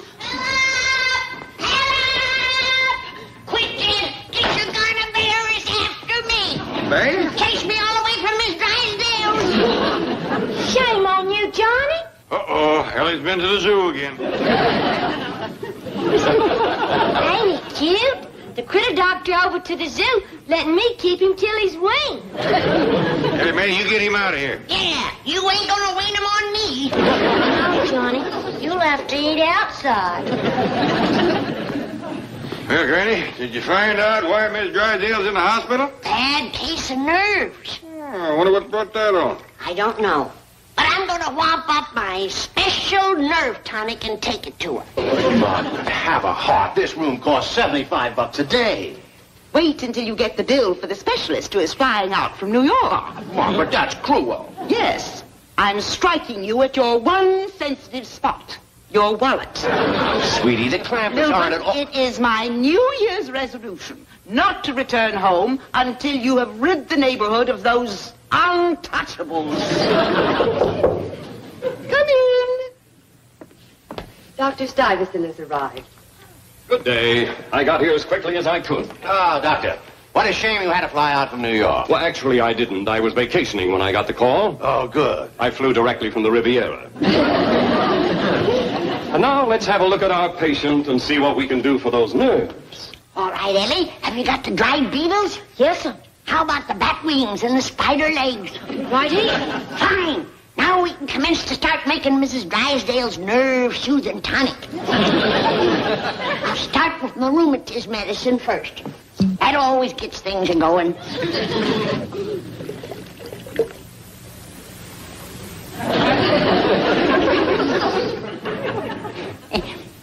Well, it's pretty near New Year's.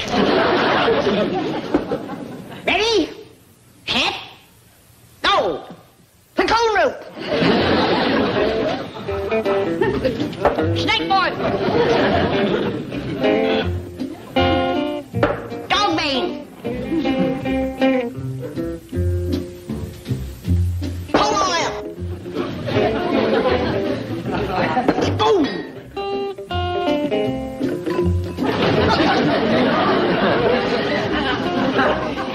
Sassafras bark. Angle dust. Red bitters. Black bitters. Wahoo bark.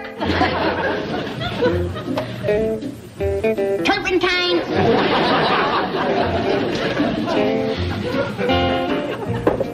Tongs. Stand back, child. I'm fixing to drop in my tonic starter.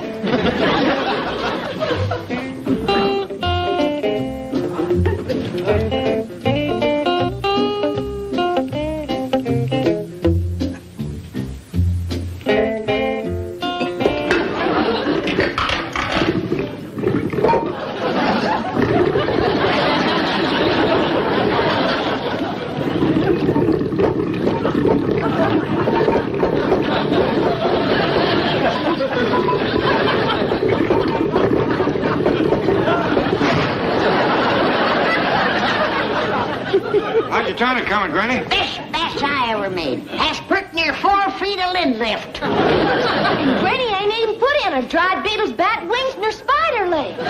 Dog, is this ought to quieten Miss Drysdale's nerves?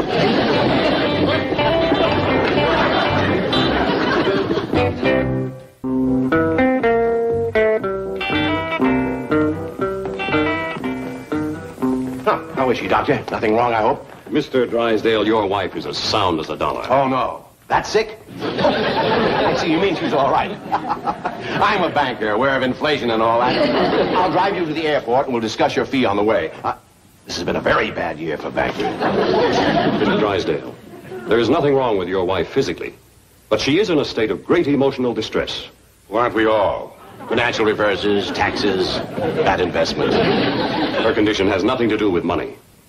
Well, then it can't be serious. Your wife has a very definite psychoneurotic anxiety syndrome stemming from her conflict with your next-door neighbors. And I feel some cathartic discourse might be efficacious. Boy, that sounds expensive. Drysdale, your office is on the telephone. Dr. Stuyvesant, Mrs. Drysdale is calling for you. All right, let her get it off her chest. All right, get a move on, everybody. Time's a wasting. Gotta get down to the hospital. Hey, Uncle Jed! See what I picked? Ain't they pretty? Sure are. I was uncommon thoughtful of you, Jethro. I'm right proud of you. But thank you. I'll be right back. I'm gonna take these next door and steal a kiss. Hold on. Didn't you pick them for Miss Drysdale? Heck no. These is for the maid. You pick some more for the maid. You give those to Miss Drysdale. All right, but I ain't gonna kiss her. That's fair enough. Get on the subject. I'm ready to go, Jed. You got your tonic? Right in here. Uh-oh. Like a bottle of the Might Green. I best put it back in the crock and let it work some more. You best hurry. You see, Pa? I told you dresses wasn't no good for climbing trees or chasing that bear across Miss Drysdale's roof. Hey! What was that? Something tells me Granny didn't make it. You're right, kid. I bottled it of Mike Greens, but I got plenty more aging in the crock. While you women folks is doing what you have to, Jethro and I'll take a ride over to the hospital and talk to Miss Drysdale. You'll cheer her up considerable just to know help's on the way. Let her roll, Jethro.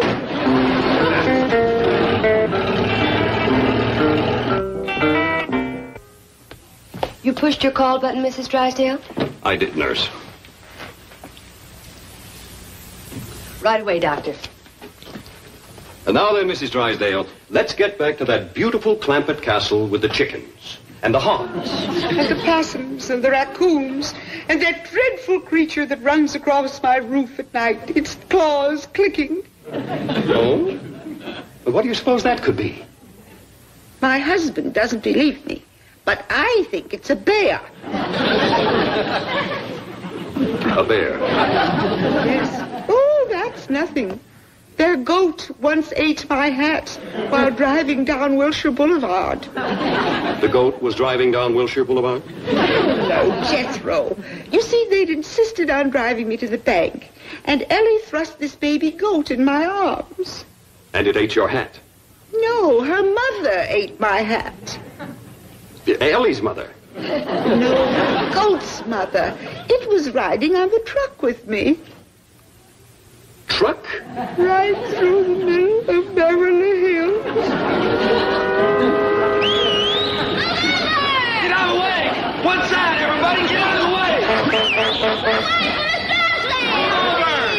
Please! We're doing the best we can, Miss Drysdale.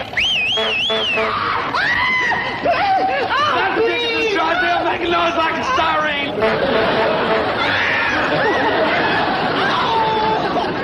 Oh, my friend saw me.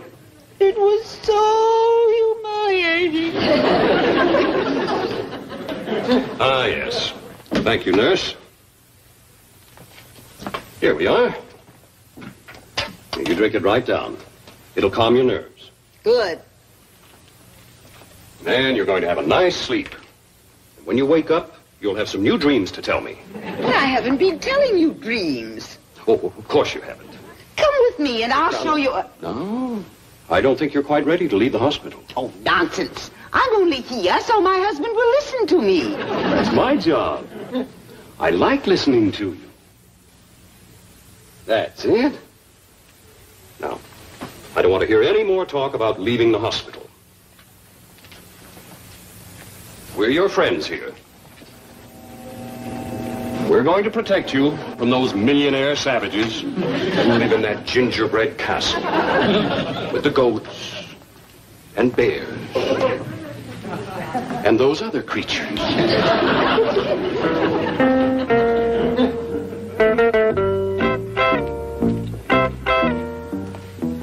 See that Mrs. Drysdale isn't disturbed, and let me have her chart, please.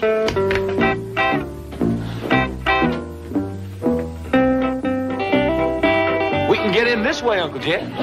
Reckon we'll have to, the way they chased us off downstairs.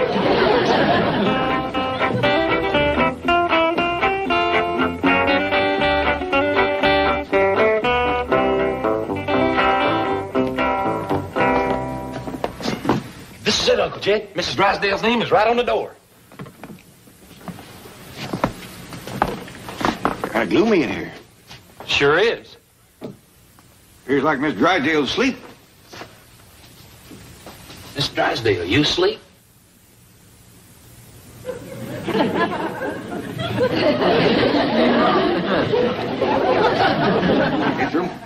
find some place to put the flowers. I'll see if I can cheerful it up in here for when she wakes up.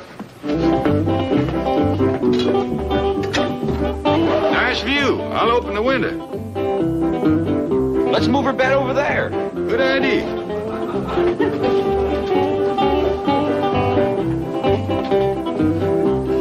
Yeah, that's a ticket.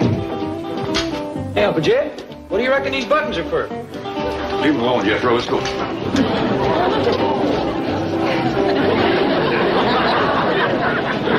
Should we go fetch Granny and Ellie now? Yep, and the nerve tonic. We'll have Miss Drysdale out of this hospital in no time.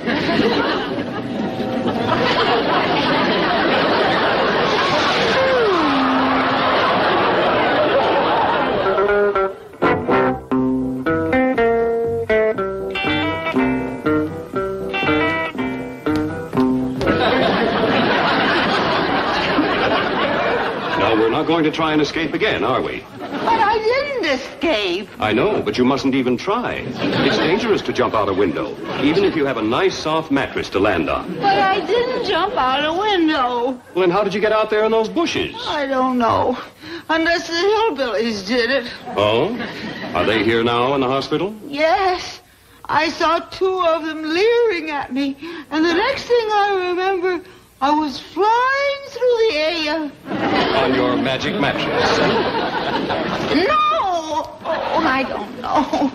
I just want to lie down. Yes, of course. The bed is ready, Doctor. Oh, fine.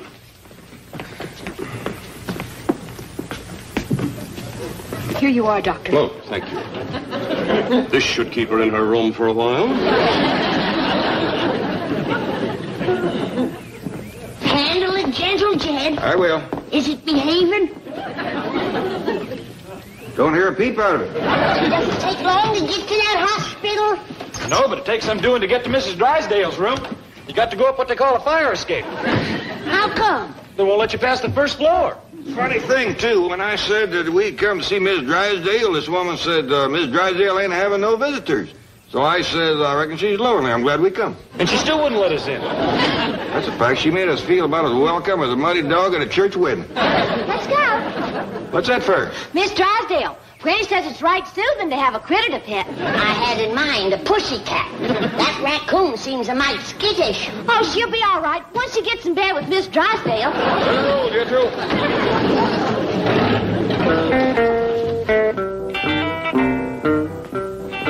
How's your skydiver? I don't think she'll jump any more today. I don't think she'll wake up any more today. Boy, is her husband a cheapskate. Look at these flowers he's there.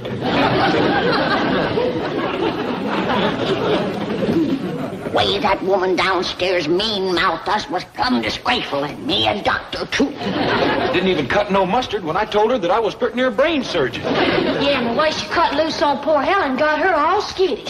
She looked at us like we was a bunch of nuts. I reckon in a hospital, you got to be careful to keep out the wrong kind of people.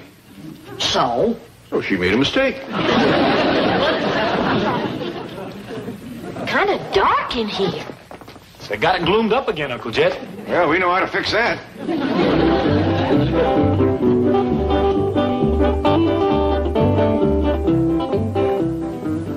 Somebody stole my flowers.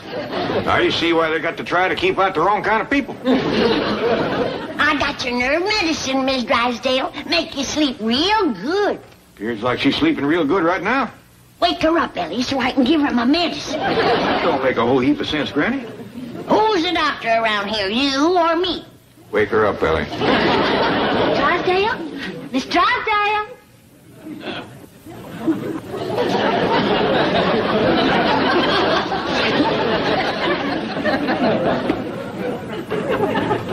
Appears like she's sleeping too good to tonic. Yeah, I reckon. Well, we can always come back later. Granny, you gonna leave your medicine here? Of course not. It takes a first-class doctor to give that.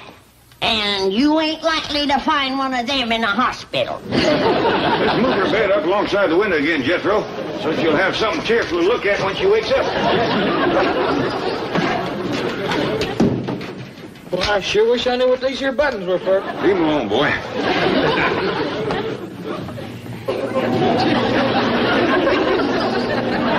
We gotta do everything we can to get her out of here. We will, Granny.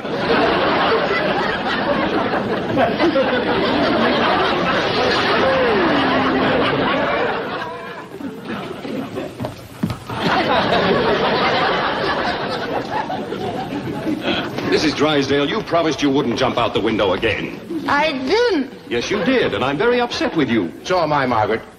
They're billing me for all those bushes you keep flattening. Listen to me. The hillbillies are here Again? with a raccoon. Oh, really, Margaret? Now, don't you worry. There's something on the way that will make those nasty old hillbillies disappear. Her bed is ready, Doctor. Fine. I want restrainers on her this time. Yes. Here you are, Doctor. Well, if she gets out after this, she really has got a magic mattress. Miss Drysdale ought to be awake by now. Yeah, let's get back to the hospital. I declare, sleeping sounder than ever. Jethro, quit playing with the buttons and come on. Wait a minute. It ain't fitting for no doctor to climb down a fire escape. I'm using the stairs.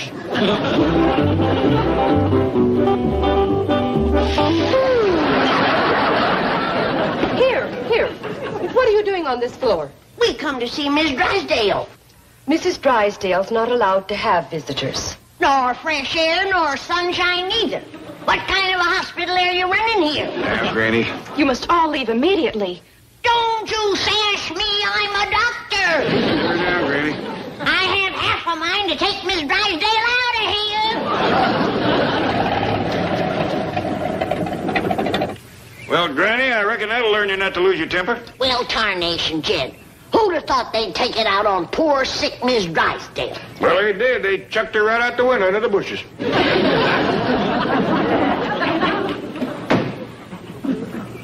Look, she's still sleeping. Let's get her upstairs. Maybe it all happened for the best, Jed. She'll get better a heap quicker here than she would at that hospital with them spiteful nurses. Hello, Jethro.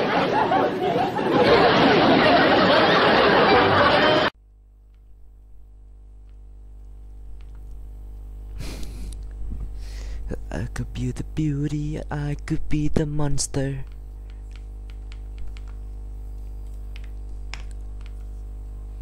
Farming.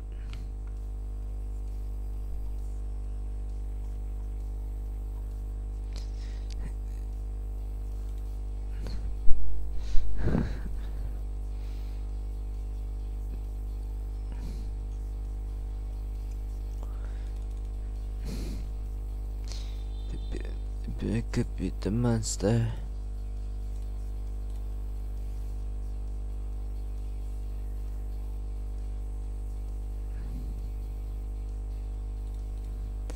I could be the beauty, I could be the monster.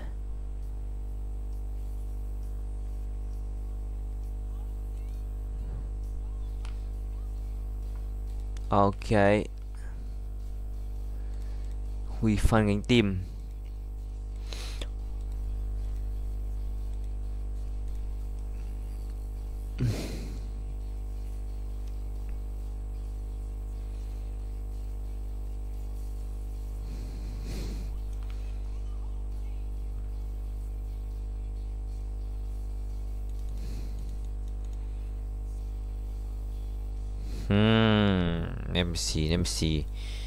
Let me see. You could be the beauty and I could be the monster. Wanna be the monster. Wanna be.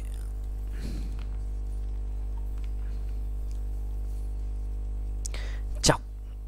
Gì đấy? Pẹp. Một cái găng ạ.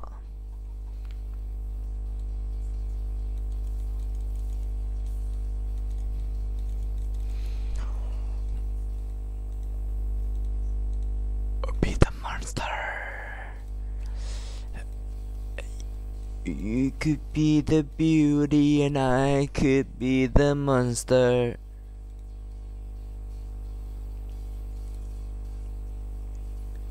Cuồng cung gấp máu ra một thạch.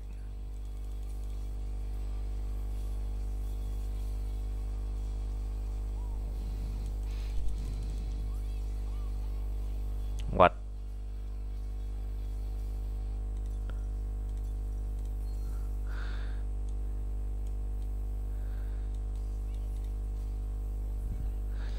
You could be the beauty and I could be the monster.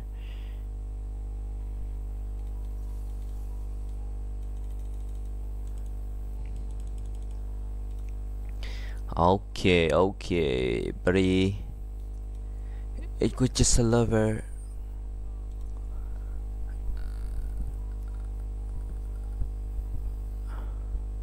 One, two, three. 1, 2, 3, 4. Irelia.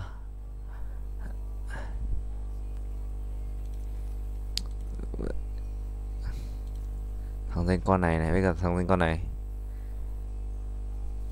To see you shine.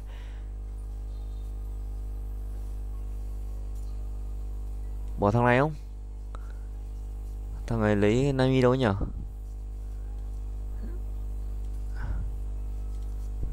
Thế này á? Thế này không? Bỏ một con nữa ra. Con này ra đi.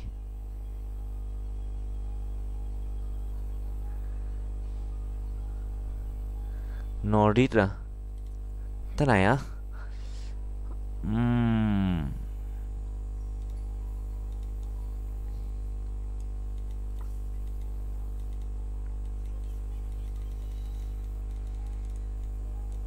vệ binh như này á.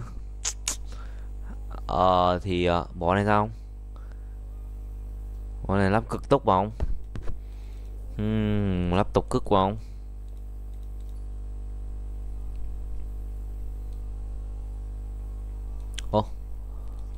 Ô như này bạn được mà.